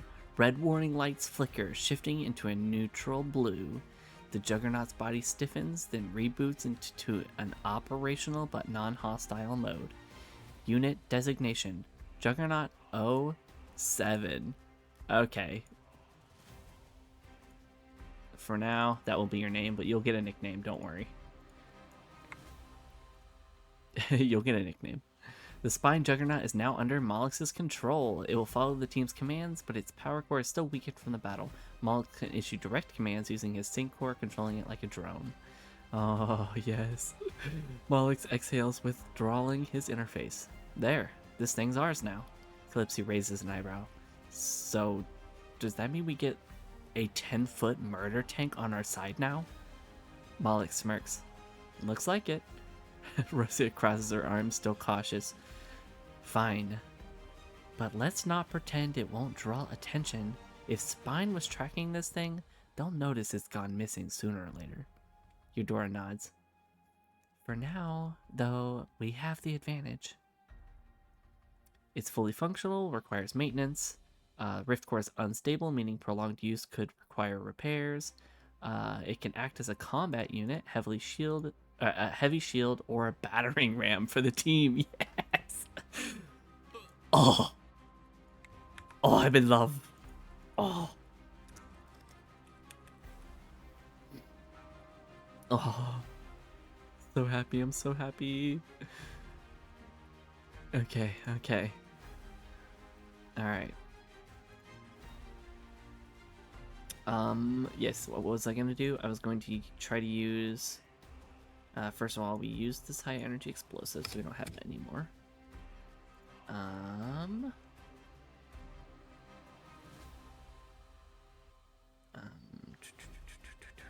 The prototype energy cell.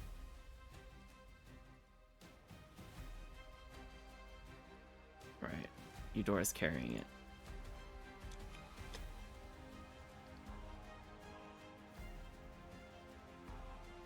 I want to attempt to use the prototype energy cell that Eudora is carrying to fix up the Juggernaut. What? Why did it rewrite that?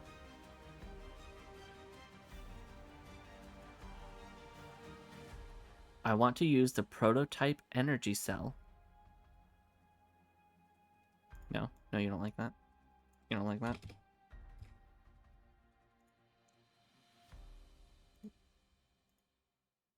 I want to use the prototype energy cell to fix up the Juggernaut. There, is that so hard?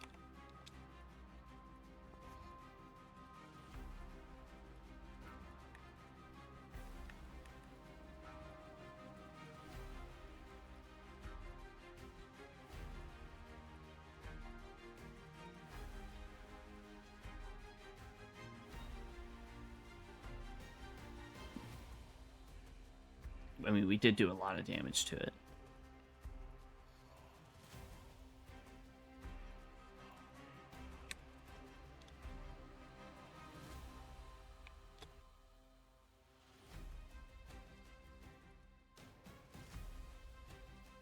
Yeah, 53 damage total, and then the stabilizers are completely gone.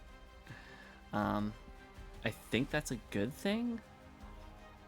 But also, its core was awfully damaged, so...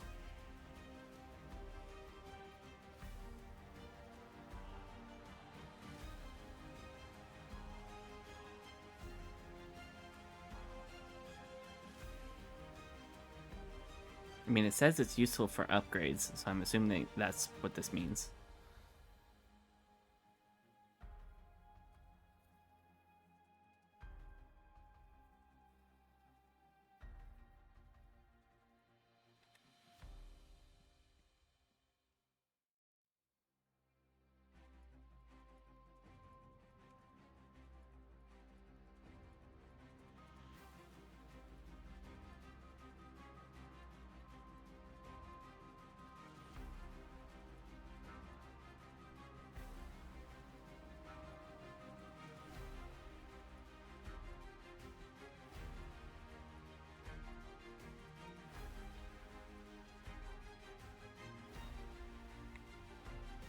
Actually, I'm gonna put this at the top.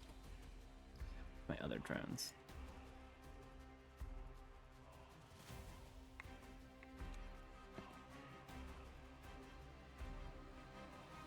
Oh yeah, okay.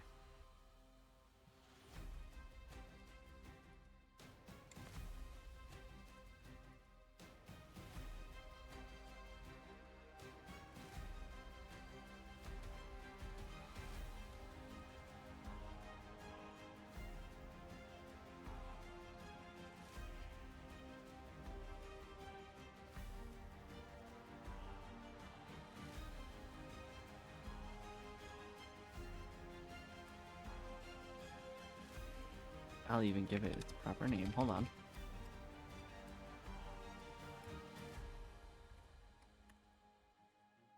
There you go. Part of the team.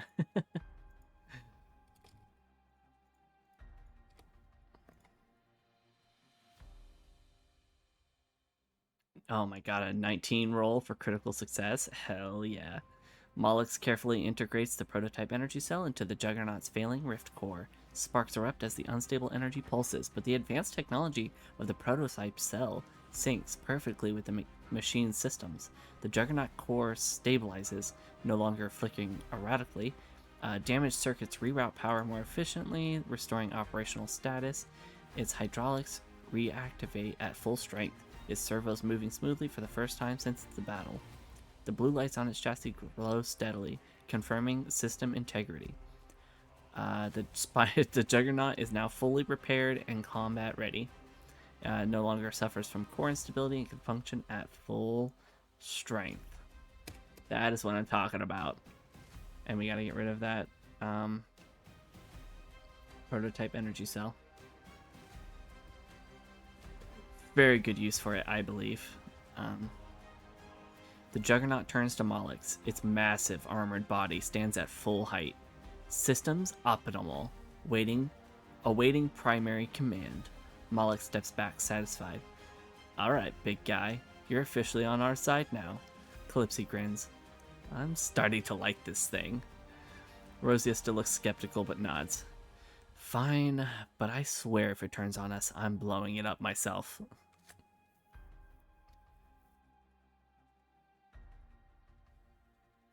Holy cow. This is incredible. Oh yeah, here, I can do this actually. Hold on.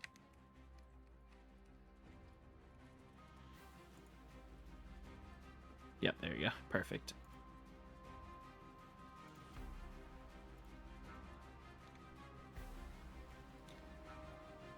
Alright. Alright. Go back to the base to test and upgrade the Juggernaut further. I think it's pretty upgraded. All things considered. Alright,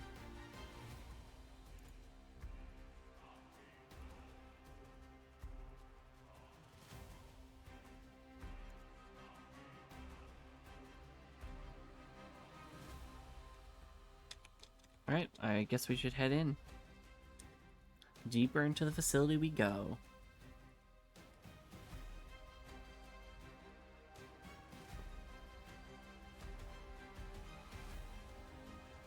I should name my drones. That'd be kind of cool.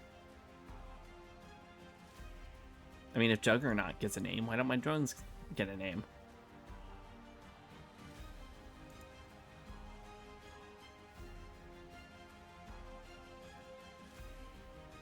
I mean, Juggernaut 07 isn't really a clever name. I mean, that's just a designation. But it's still a name. I mean, it's still kind of cool having a specific title for a drone. Right? I don't know. I think it needs a name. All three of my combat drones plus the scout drone. All of them need names. Not sure what to name them. Maybe you guys can decide if you want to let me know what I should name these drones.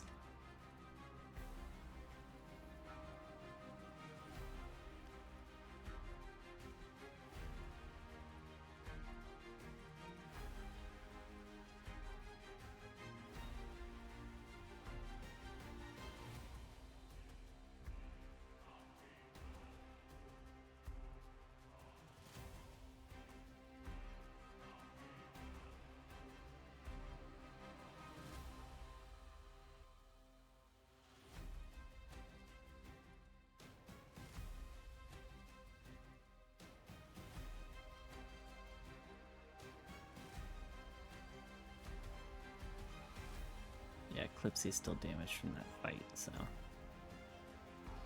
gonna leave that up.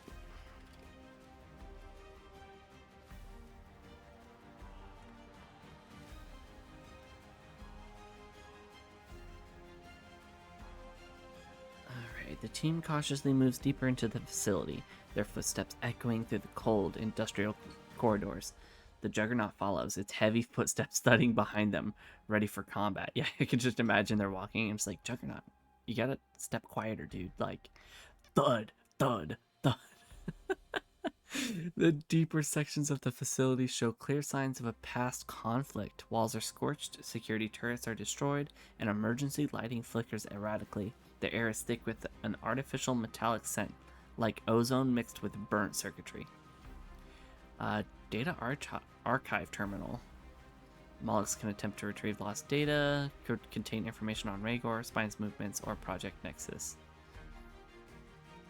Spine containment chambers. Several massive holding pods line the walls, many of them shattered or emptied. Whatever was inside is either gone or was released long ago. Biosynthetic augmentation lab. This section of the facility was once used to experiment with cybernetic and rift-powered enhancements. It's unclear if anything is still operational, but advanced technology may still be inside.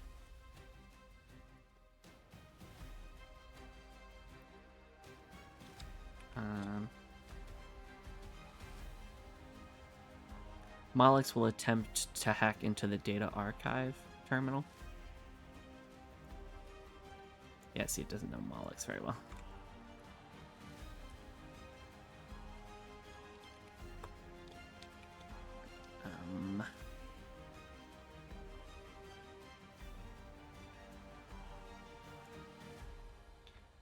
Rosia and Kira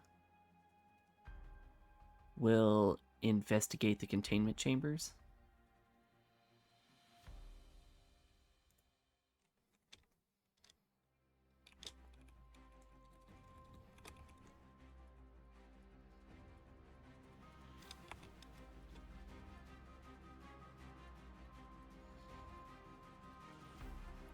And then the augmentation lab.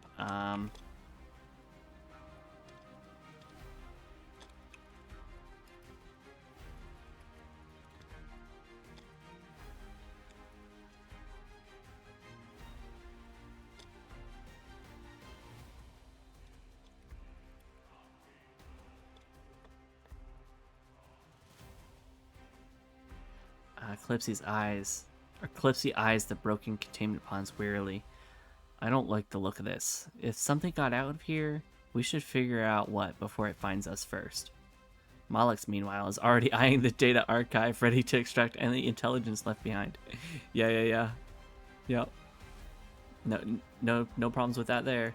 That's exactly what he would be thinking. Alright, I'll be right back. Give me 1 second.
it still hasn't generated, huh?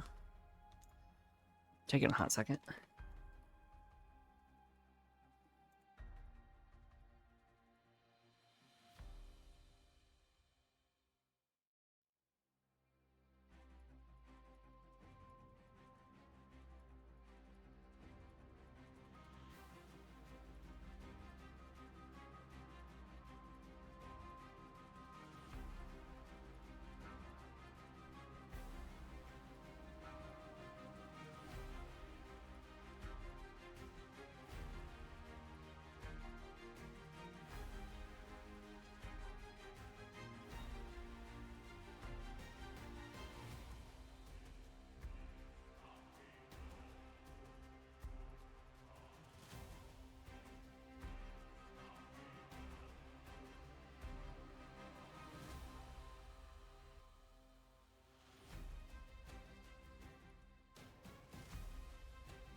All right.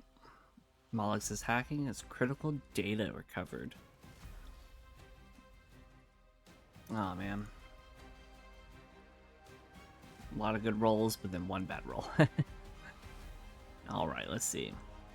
Mollix's enhanced sync core cuts through the facility's decayed security firewalls with ease. Despite the system degradation, his interface stabilizes the archive, restoring full access to the terminal. Project Nexus confirmed. Concept Nexus. As the next generation spine initiative.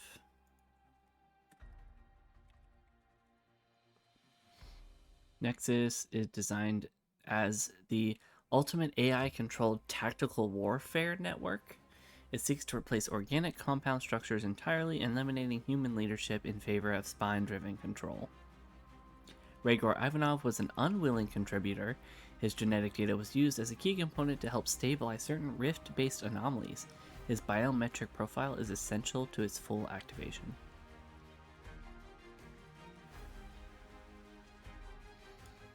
Interesting.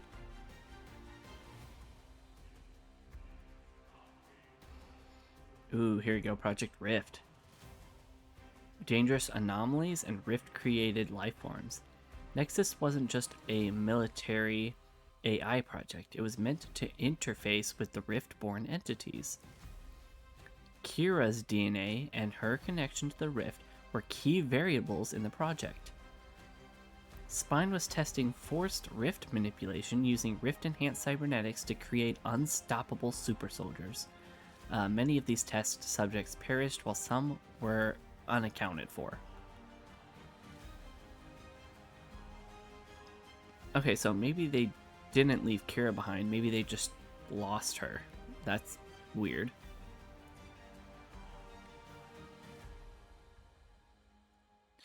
Okay, so we know a little bit more about Project Rift then. I mean, we do know a decent amount about Project Rift, but the more the better, right?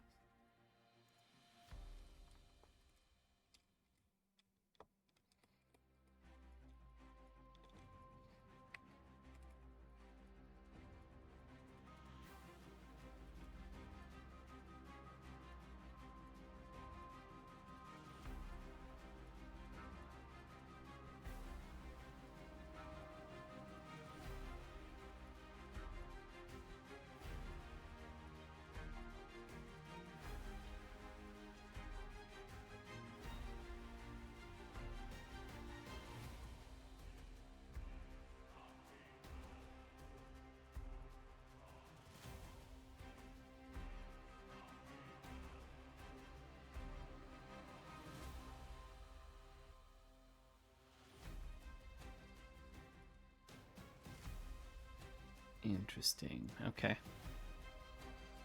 Oh, here we go. Rhaegor's last known location. Approximately 3 to 6 months ago. That's quite a while. Rhaegor was seen at the hidden facility called ECHO-43. Right, and that's where we're at right now. This matches what Grit told the team earlier, meaning it may have not been a lie. Spine lost track of him after an incident at the facility. If he's alive, he may have left some kind of evidence behind at ECHO-43. Malik steps back from the terminal, running calculations. We got a solid lead on Rhaegor now. If he's still alive, he's somehow tied to ECHO-43. Yeah, well, that's not helpful. Not really.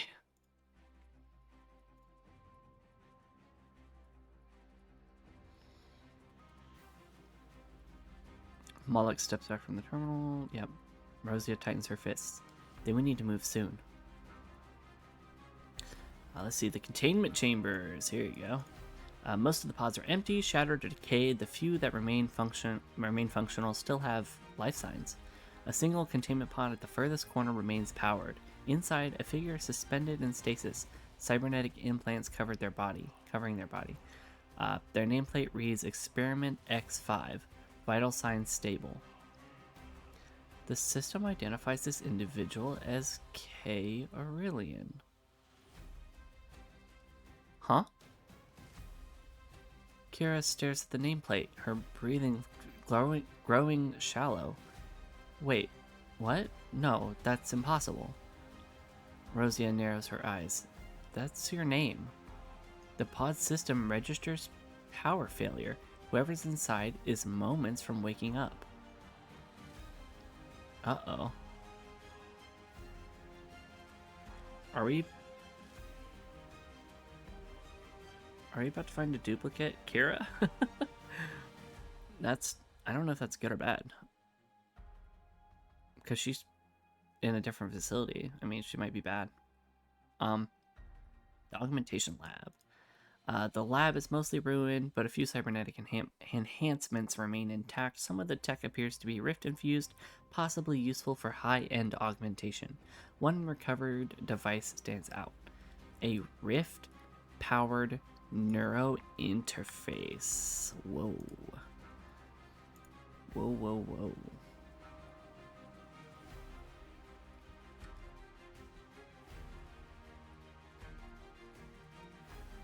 That sounds important. Enhances reaction time, reflexes, and neural combat abilities. Can be implanted into an individual with compatible physiology.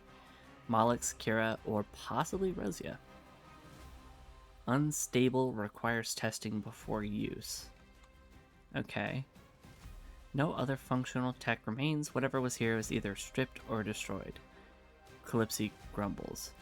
Not much left here, but this thing might be useful. She holds up the glowing interface. Malix, think you could patch this into one of us? Eudora is still looking at the decayed lab equipment. It's unsettling how much of this was meant to change people into something unnatural. Uh-oh. Rosia turns back as a sharp hiss echoes through the chamber. The last functional containment pod begins to release its locks. The frozen occupant, labeled as K. Aurelian, is waking up. Kira takes a half step back, uncertainty and fear in her expression. I don't. This doesn't make sense, Kira mutters. That can't be me. Rosia unslings her rifle, glancing toward the others. So, do we wake them up in a friendly way or the hard way? Oh, I don't know, do we?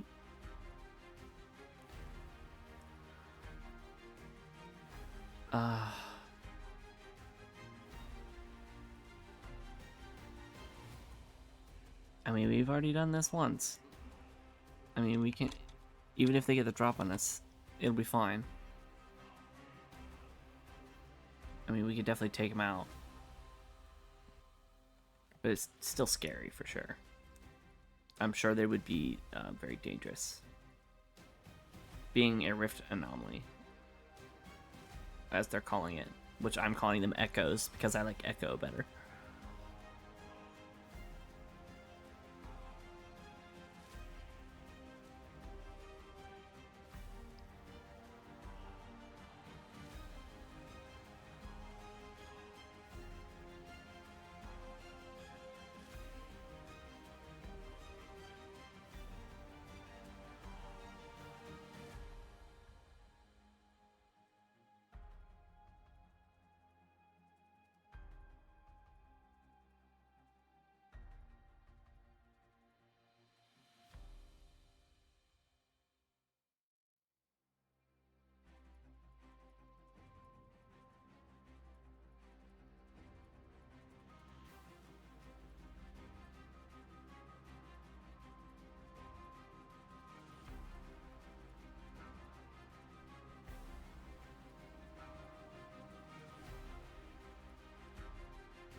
The team lowers their weapons, cautious but not immediately aggressive.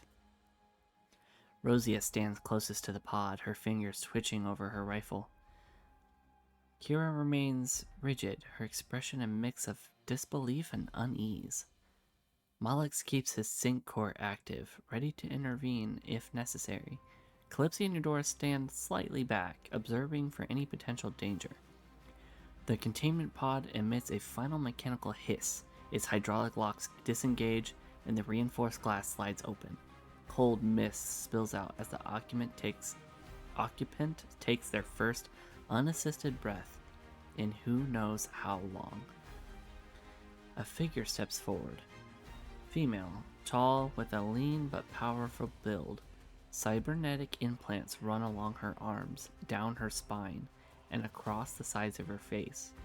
Her eyes glow, or her eyes golden like Kira's, pulse with rift energy, the same unstable glow seen in other rift-enhanced entities. Her expression is eerily calm, as if she were simply waking up from a long nap. She looks around, taking in the team before locking eyes with Kira. Her voice is smooth, confident. Unlike Kira's hesitation, she speaks with certainty. Well, it took you long enough. What a first phrase, oh my god. Kira stiffens. No, that's not... She clenched her fist, shaking her head. You're not me. You can't be me. Rosia glances between them, a flash of uncertainty in her expression. Okay, this is officially weird. Malix narrows his eyes, Syncor running analysis on their genetic profiles. Calypsy folds her arms, waiting to see how this plays out. The woman in the pod tilts her head slightly, smirking. We share the same name, the same blood, but I was the first, the original. You're just a fractured piece of me. The question is, do you even know why you were made? Kira takes a sharp step forward, her golden eyes blazing. I wasn't made. I'm not some experiment. The woman, Kay Aurelian, laughs softly, her voice laced with amusement. Oh, sweetheart, that's exactly what we are. Oh my god. Kay Aurelian stands her ground, watching Kira with an almost predatory gaze. You feel it, don't you? The instability, the pull of something deeper. That's the rift inside you. That's what makes us different, and that's why you were made. Kira grits her teeth, her rift energy fluctuating. Shut up. This is about to go very wrong if no one steps in.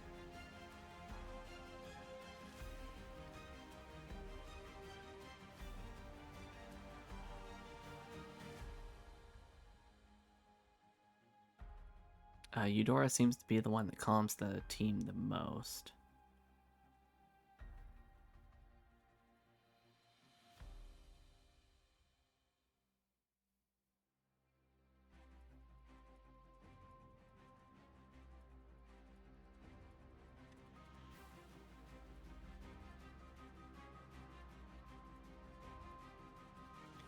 Oops.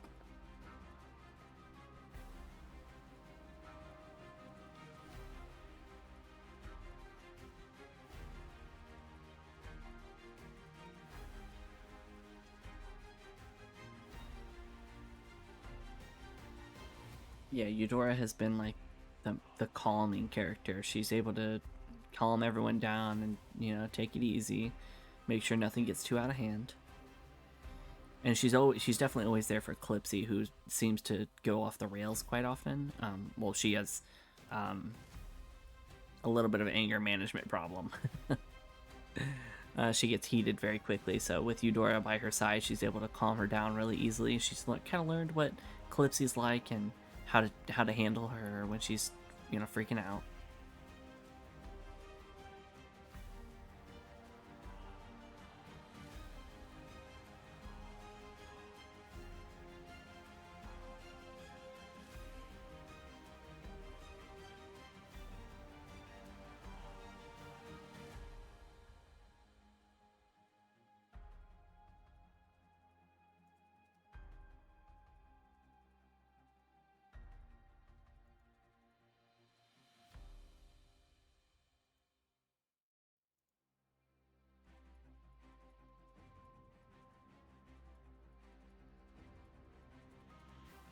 Wait.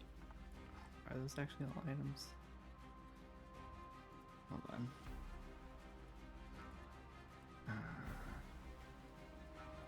Yeah, there's the interface and then all the upgrades for Molix, right? I can put them all in there. Yeah, this item list is quite long.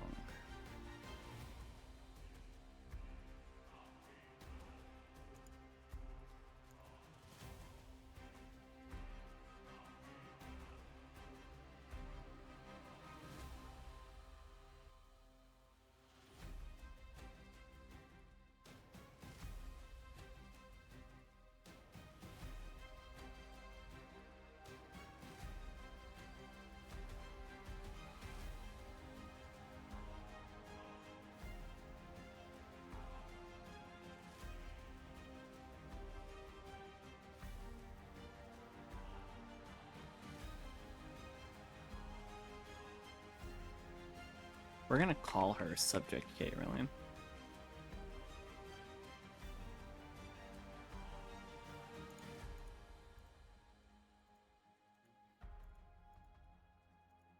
Can I do that?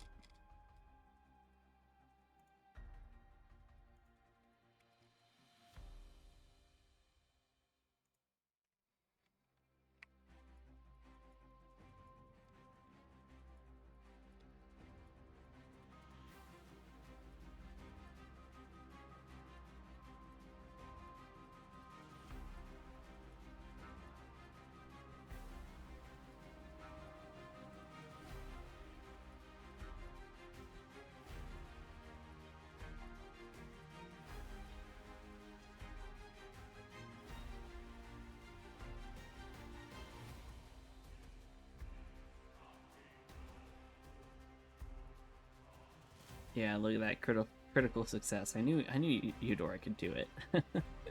She's always being able to calm people down. It's so good. Eudora steps forward before Kira can explode. Her presence is calm but firm, the kind of quiet strength that demands attention. She places a gentle but steady hand on Kira's shoulder, forcing her to pause. Her voice is low and soothing, but carries weight.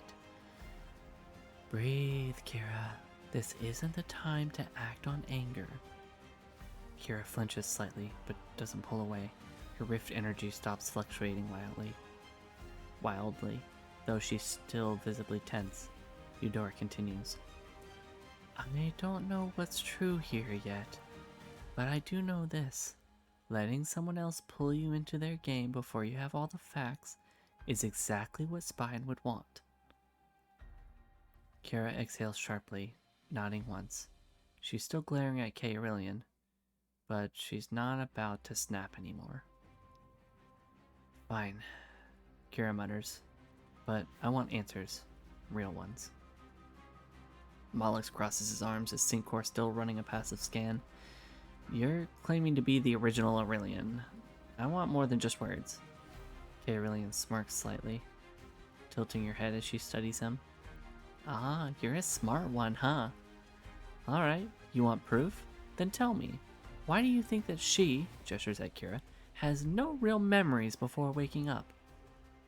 Why do you think that her body reacts to rift energy so naturally, like it was made for it? Mollix hesitates because that's a damn good question. Kay Aurelian leans slightly against the pod. I don't need to prove anything. You've already seen the truth in your data archives. You just don't want to believe it yet. Project Rift, genetic restructuring, multiple iterations. Jesus Christ. Project Rift, genetic restructuring, multiple iterations. You've seen the files. Kira wasn't born. She was grown, just like me. But I was the first attempt, and the best one. Kira's hands ball into fists. Shut up. Eudora squeezes her shoulder slightly, stopping her from advancing. Mollix narrows his eyes. He knows she's dodging actually providing evidence, but the logic in her words tracks. Kay Aurelian isn't giving them all the answers, but she knows something. If she really wants the original, that means Kira's entire past is fabricated reconstruction. But why? What? Okay. But why? What purpose was she actually created for? Huh. Kay Aurelian crosses her arms, golden eyes flickering between the team. So, what's it gonna be then? She glances slightly. Am I coming with you, or are you just gonna leave me here? The room is quiet. Kira swallows hard. I don't like this. Rosia mutters. I don't either, but I do like information.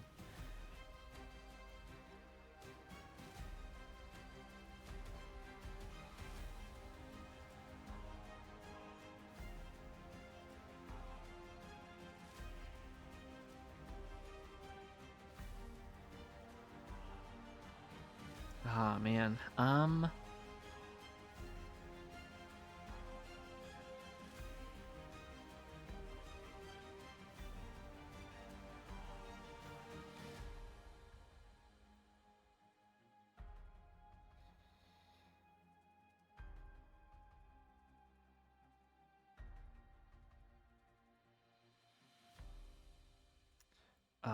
Jeez. How do I...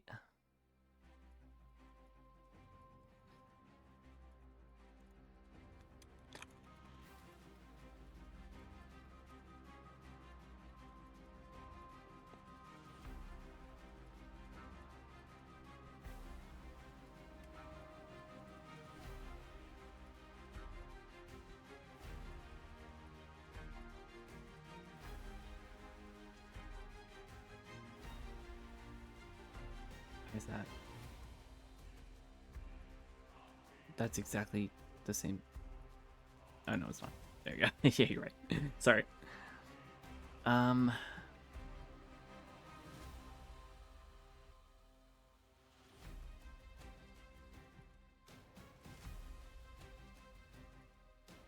The real question is, can we even trust her at this point?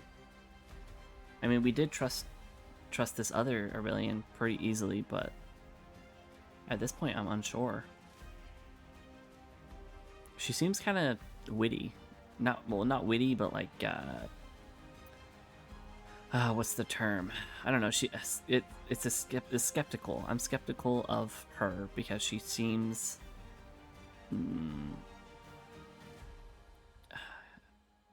aggressive. Not aggressive. I don't know. It's some word that I can't think of right now, but she's acting sus. Although she is saying things very practically.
The thing is, if subject of K. Aurelian was unaccounted for, then how is she just here casually in a pod?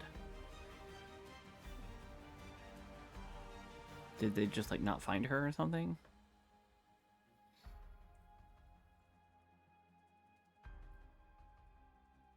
I don't know, it doesn't make a lot of sense. I mean, something's telling me that all of these pods that we're finding had just a crap ton of K. Aurelians in them. Just a copy after copy. Just different experiments on the same genetic makeup.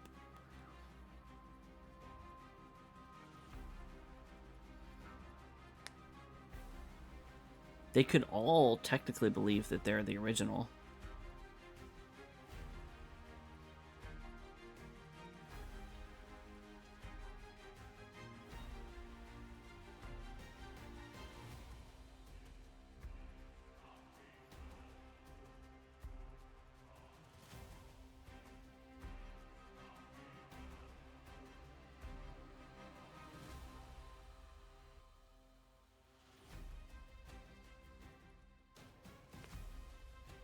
Mollix narrows his eyes at K. Aurelian. Think core running probability calculations.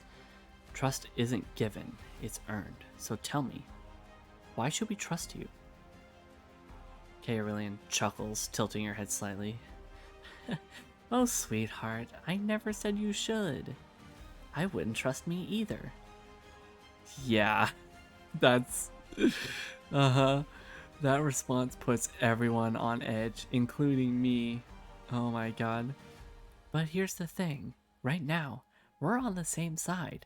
Spine made me just like they made Kira. And from what I've gathered, you lot aren't exactly on friendly terms with them. I know things you don't. About the Rift, about Project Nexus, about why they needed us in the first place. So yeah, maybe I'm dangerous. But so are you. And if you leave me here, you're throwing away a weapon that could be pointed at your enemy. God damn, she's a good negotiator. Holy cow. She's pretending. She's not pretending to be innocent, and she's not lying outright. But she also isn't giving a full picture. If she's been locked up all this time, there's a reason. But is it because she's a threat, or because Spine couldn't control her? Right now, they need intel more than ever, but taking her along is a risk. Kira crosses her arms, still glaring at the woman. I don't trust her, and if she comes with us, I'm watching her. K. Aurelian just grins. Good. I'd be disappointed if you didn't. One of these methods might give you the team information. They need to make the right call.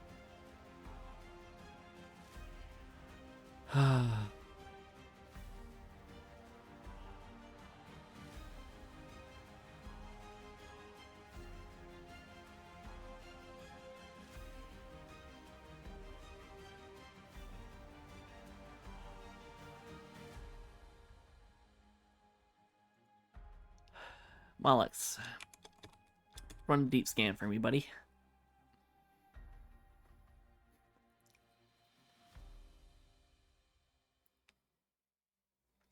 He's gonna rely on his data. Oh. Oh, that's not good. Try again.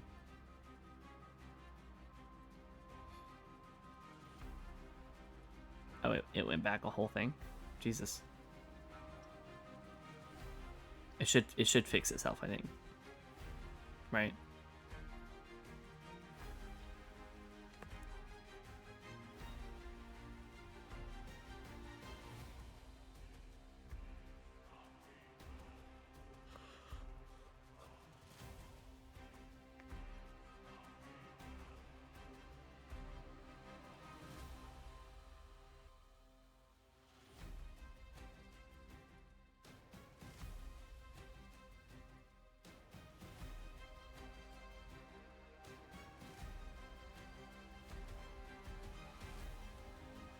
Well, it's definitely changing it. That's not good.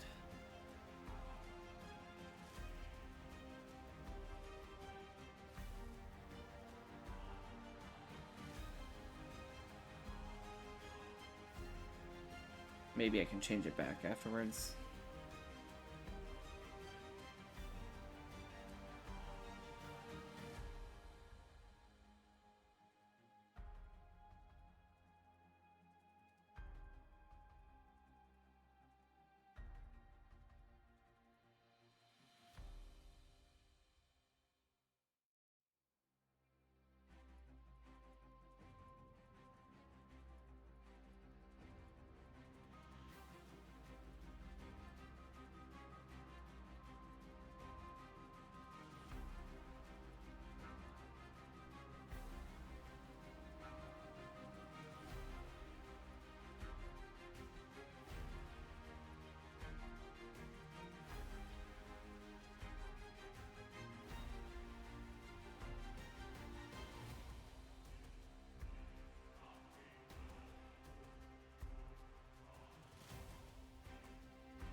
Is it broken?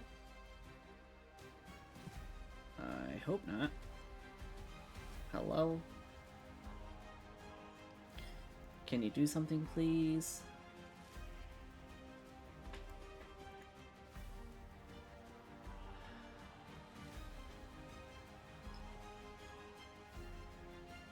Oh. Oh, what?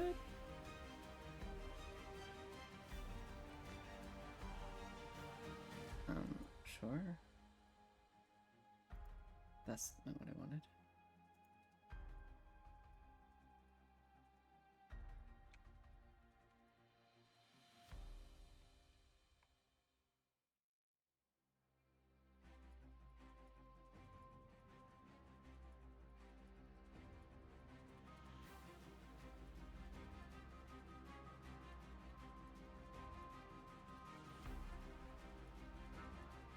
Oh, there you go. Okay, yeah, I fixed it. Alright. Oh, what? Hey. Hey. Stop it.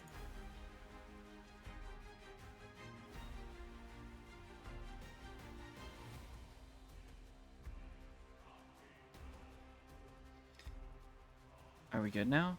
Can you stop doing that?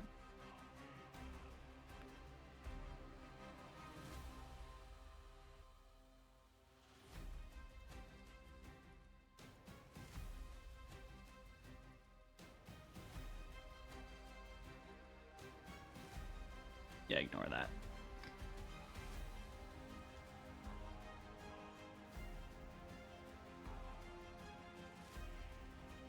Alright, are we good now? Nope, still broken. Okay.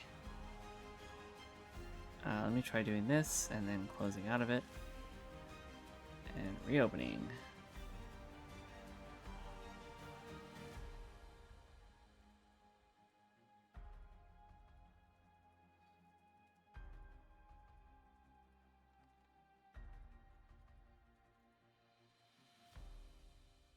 Nope, that's not working either. Hold on.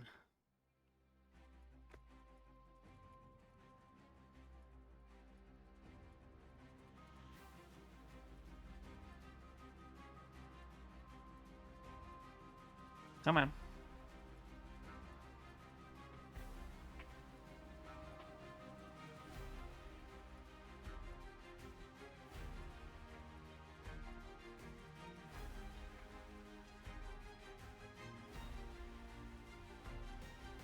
You can do it. Come on.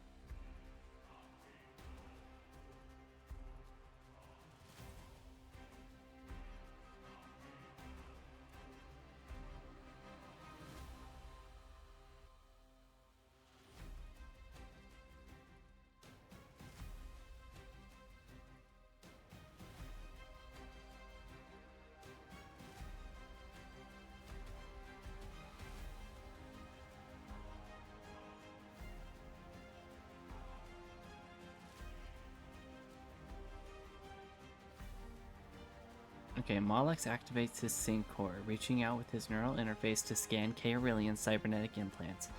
His systems detect her cybernetic enhancements, mapping out their functions.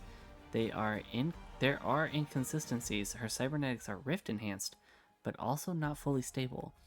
There are fragments of past data signatures, but they're encrypted beyond his immediate access. He detects no outright deception in her words. He also can't verify whether she's telling the full truth. There are data locks embedded in her systems, either self-imposed or placed by Spine. Molex pulls back, eyes narrowing. She's not lying outright, but something's been wiped from her systems. Rosia exhales, rolling her shoulders. That means either she did it herself, or Spine did it to her. Neither answer is reassuring. Calypsy folds her arms. So, we're still in the dark. Eudora watches Kairilian carefully. But we also know she wasn't built to be just another clone. Kira still looks unconvinced. I don't like this, but if she's willing to fight Spine, we might not have a choice.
A blast of plasma energy flies through the air from a distance, striking subject K. Aurelian directly, a critical hit to the head. She falls over, lifeless, and slumped to the ground almost immediately as the team looks to see where the blast came from. A short distance away, we see Malix, but not our Malix, a different one, wearing different armor and different weapon. Trust me, I just did you all a favor, he says as he lowers his weapon slightly.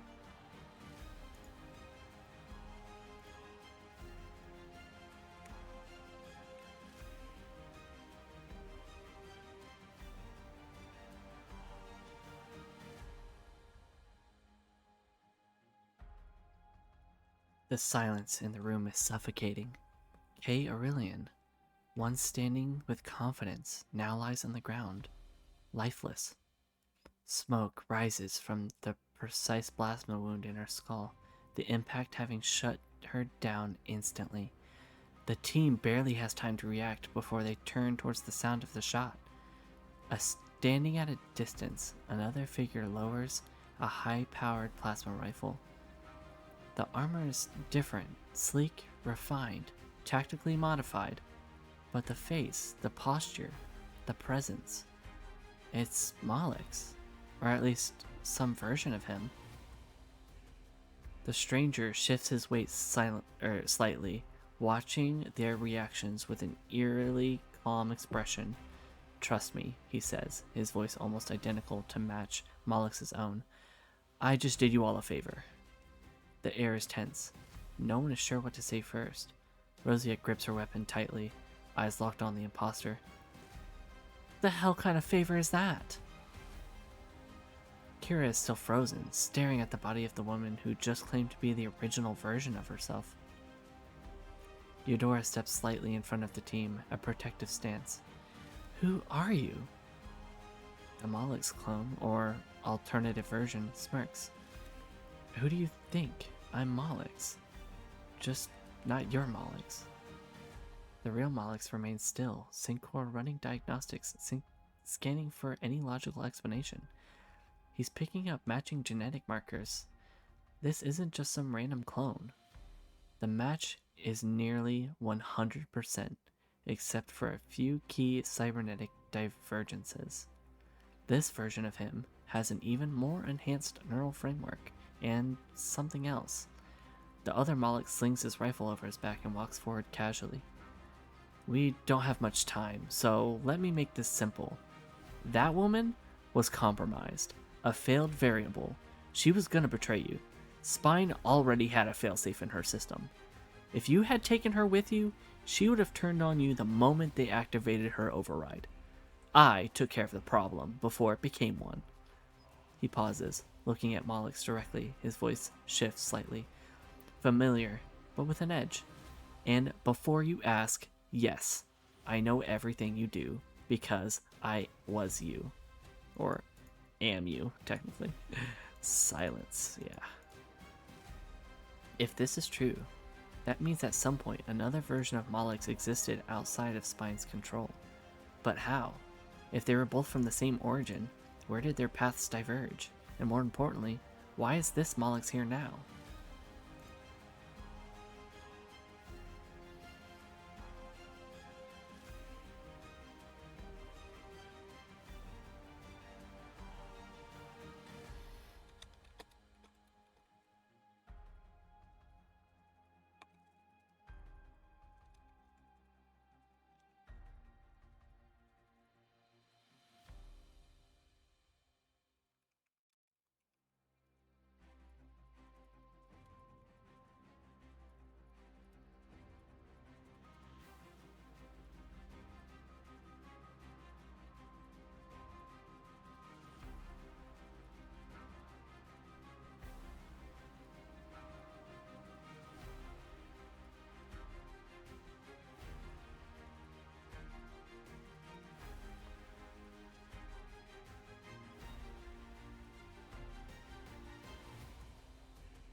Alex's vision distorts for a moment, his sync core flaring to life, linking to the new entity before him. It's not just a scan, it's a full synchronization. The other Malix doesn't resist, he allows it. The team watches as Malix stiffens slightly, eyes flashing with data processing at an accelerated rate.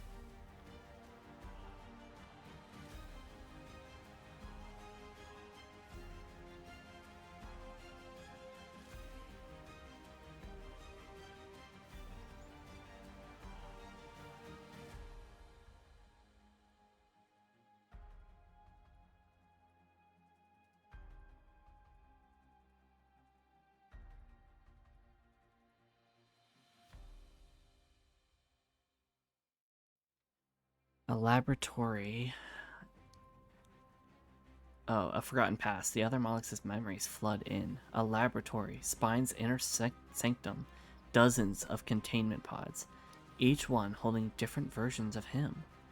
They weren't just making one Mollux, they were making an entire line of them. Spine wasn't satisfied with a singular unit.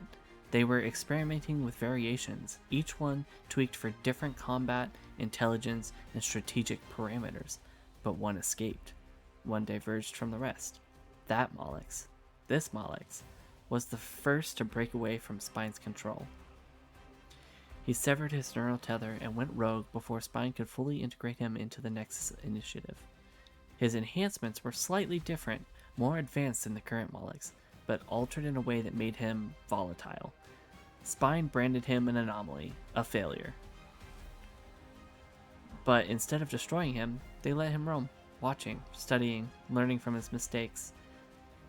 The other Mollux speaks, his voice steady and controlled. Now you get it. I'm what happens when Spine loses control, when their perfect system breaks down. You're still inside the network, still playing their game, even if you think you're not. Mollux feels it, something in the back of his mind, a presence, a pull. Spine is always watching, always listening, no matter how deep he thinks he's hidden. They still have a link to him, just like they had a link to K. Aurelian. Calypsy exhales sharply, gripping her energy blade. So what? You're saying we're still compromised? Rosia glares at the other Mollux. That doesn't explain why you shot her in the damn head without warning. The rogue Mollux tilts his head slightly. Because I've seen it before. I've seen what happens when you trust something Spine created. She would have turned on you the moment they flipped the switch. And you'd be cleaning up the mess instead of preventing it. The weight of the statement lingers. Eudora crosses her arms. And what about you? If you're free from Spine, why are you here now? The rogue Mollux finally grins, just slightly. Because I know something you don't. Something about Rhaegor. Something about what's really going on with Project Nexus. You think this is about hunting down one man, finding answers? You're not seeing the bigger picture. The rogue Mollux? Oh, because he's a rogue, okay. The rogue Mollux clone, I want to call him the clone. The clone Mollux steps forward slightly, looking directly at his counterpart. You don't have a lot of time, and I don't either. I came here to warn you. Spine is already moving. They know where Rhaegar is, and they're going to get him before you do.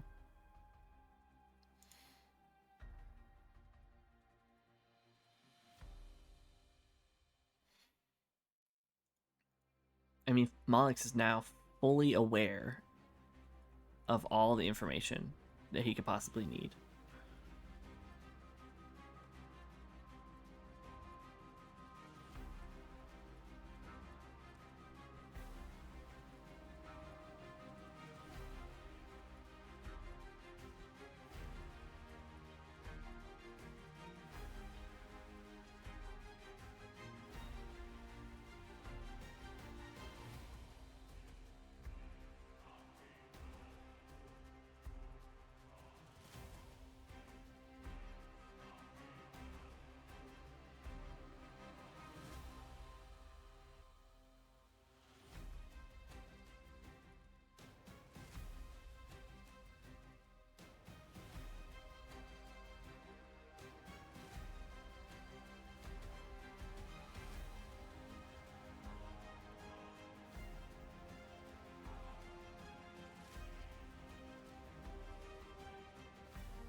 Molex lowers his guard completely, eyes flickering with sync core activity. The data flooding his mind is undeniable. The rogue Molex isn't lying. Everything he said is backed by verifiable truth within the spine network.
Molex lowers his guard completely, eyes flickering with sync core activity. The data flooding his mind is undeniable. The rogue Molex isn't lying.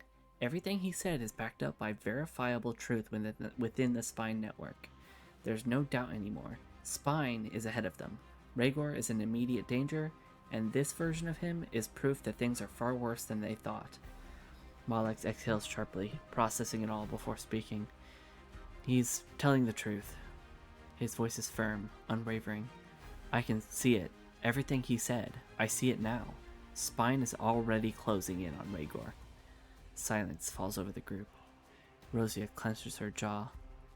That doesn't explain Kira. She turns to the rogue Molex, eyes narrowing. You say we can't trust Spine's creations. That K Aurelian would have turned on us. But Kira, she looks at Kira, then back at him. Is she safe? The question lingers, heavier than before. The rogue Molex exhales, his smirk fading into something more serious. He looks at Kira directly. You're different. You weren't just a Spine creation. You were an accident. A mistake in their calculations. You weren't meant to survive, but you did. That's why they didn't wipe you out like the others. You were an anomaly. You were an anomaly they needed to study. Kira's expression flickers between disbelief and something else. She takes a step forward, voice quieter. So, I'm not a sleeper agent. I won't just flip like her. The rogue Molex shakes his head. If they could have done that, they would have already. You're not built like she was. They don't have an off switch for you. But that doesn't mean you're safe either. A heavier pause. Spine still sees you as a loose thread, and if they can't control you, they'll erase you. Rosia looks at Kira, unsure what to say. The fact that she might have been a mistake, a glitch in the Spine system, it's almost harder to hear than if she had been created for a purpose. Calypsy remains skeptical, arms crossed. So what? We just let this guy walk in, kill someone, tell us a horror story, and now we believe him. Just like that? Eudora is quiet, watching Kira's reaction carefully. Molex already believes him, but the rest of the team needs to decide what's the final choice.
Malex takes a step forward, his sync core still glowing faintly. His mind is overwhelmed with knowledge that was locked away from him until now. He speaks, voice steady, but carrying the weight of undeniable truth.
Spine wasn't just making super soldiers. It wasn't just about the spine linked clones either. It was bigger than that. Project Nexus wasn't just an AI. It was a full-blown autonomous military directive, the ultimate system of control, a way to eliminate free will in warfare. Spine was developing Nexus to replace biological leadership entirely. No more war generals, no more human decision making. Every clone, every enhanced subject, every cybernetic soldier, all linked into one shared intelligence network. The goal wasn't just to control. It was unity under a singular intelligence, one mind, one purpose. They weren't just making me, Malex continues. They were making thousands of me. Some of them failed, some of them didn't. Clone Malex was one of those divergences, the only one who truly broke free. Well, besides me, obviously.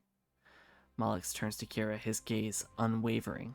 Kira, you were never supposed to exist. Kira stiffens. The weight of those words hits harder than anything she's heard before. You weren't created with a failsafe. You weren't assigned a directive. You weren't meant to be part of their system. Something went wrong when they tried to integrate you. Your rift connection destabilized, but instead of collapsing like the others, you survived. And because you survived, they didn't know what to do with you. That's why they let you escape.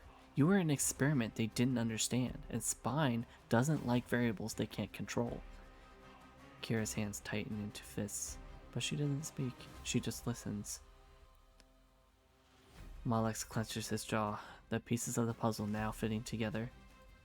Rhaegor was one of the only people who could predict how Nexus would work. That's why they used him. That's why they needed his genetic material. Spine didn't just take his DNA for their cloning programs. They needed his mind, his experience with Rift energy, his ability to manipulate it, control it, stabilize it. But something changed. Something happened at ECHO-43. That's when Spine lost track of him. That's when they realized he wasn't just a scientist anymore. Malex takes a breath before finishing. Rhaegor isn't just missing. He's hiding from them, and whatever he found, Spine considers it more dangerous than anything else in their history. The room falls into silence. Rosia's breath is shallow. Her father wasn't just running. He had something Spine needed, something they feared. Calypsy grits her teeth, pacing slightly. So that means if we find him, we'll find what Spine's afraid of? Eudora exhales, watching Kira carefully. Kira, are you okay? Kira finally speaks. Her voice is quiet but firm. I don't know what I am anymore. Clone Malex watches, waiting for the team to absorb the truth before speaking again. You can question me all you want. You can doubt everything I just told you. But that doesn't change the fact that Spine already knows where Rhaegar is. They're moving in, and if you don't get there first, he glances at Rosia, you'll never see him again. The weight of his words hangs in the air. We're in ECHO-43 already. I don't think it thinks we're in ECHO-43, but we are definitely in ECHO-43.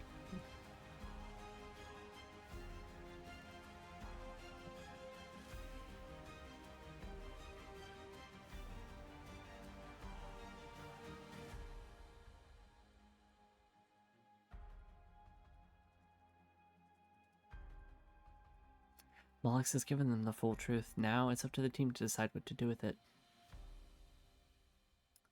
You know what? Just as a last final thing, I am going to allow the team to decide as a group.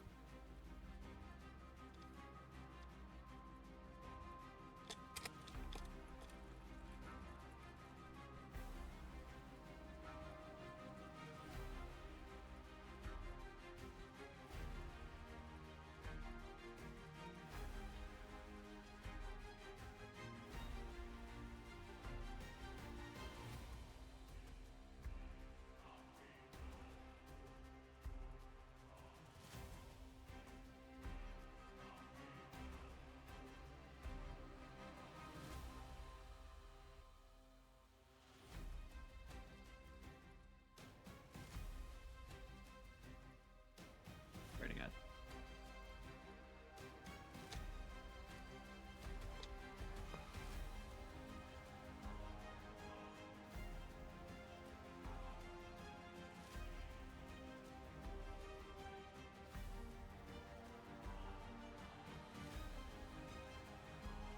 This is the last part of the stream, guys. Going a little bit over time, but it's well worth it. We're going to see where we're at.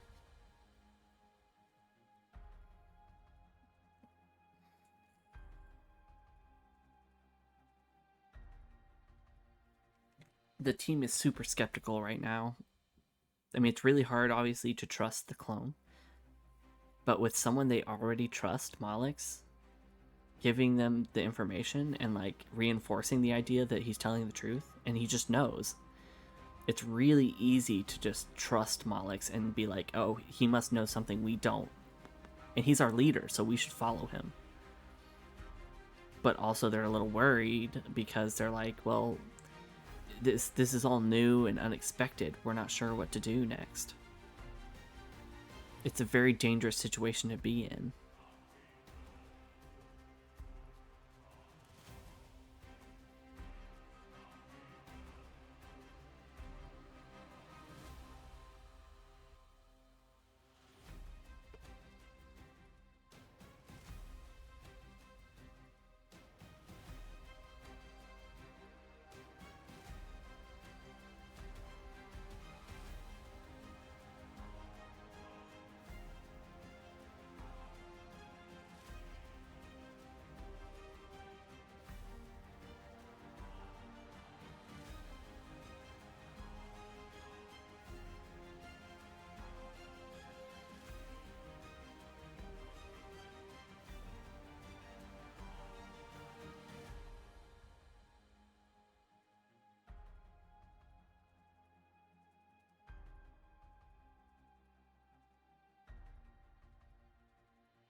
Team vote.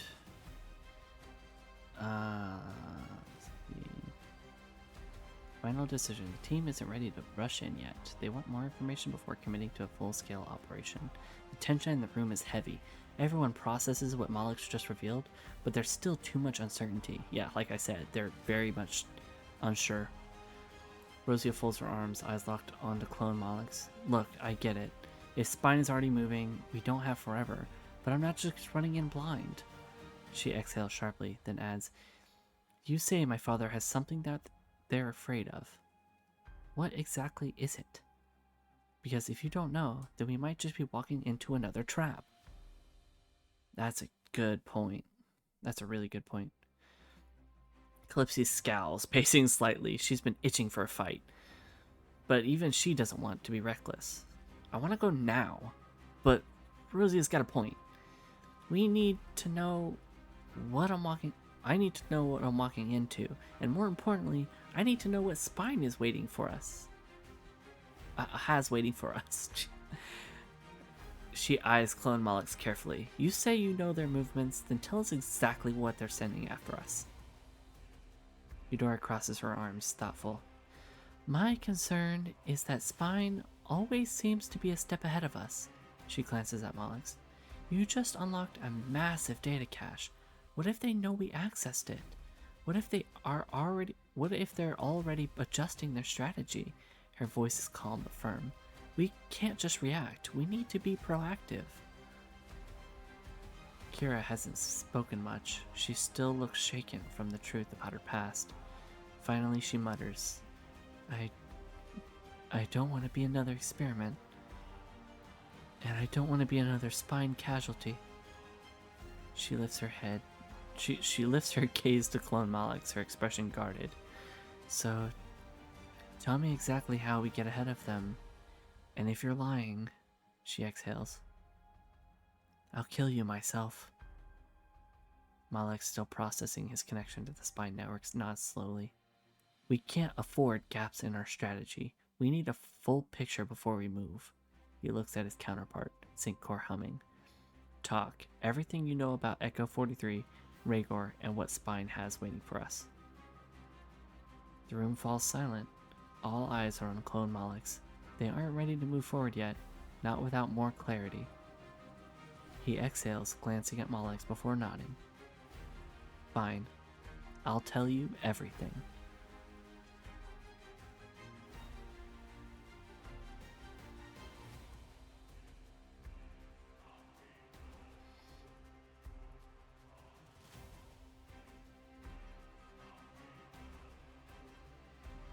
Yeah, the team is very unhappy about the things that are occurring right now, but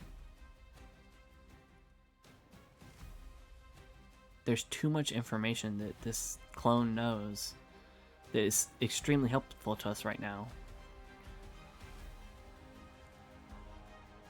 But it's still a gamble, and it will always be a gamble. But Malix is connected now. The clone, I guess, somehow connected him through his network and allowed him to see all the data that he had available. So yeah, that's the end of this stream. We're gonna find out what Clone Malix has to say next time.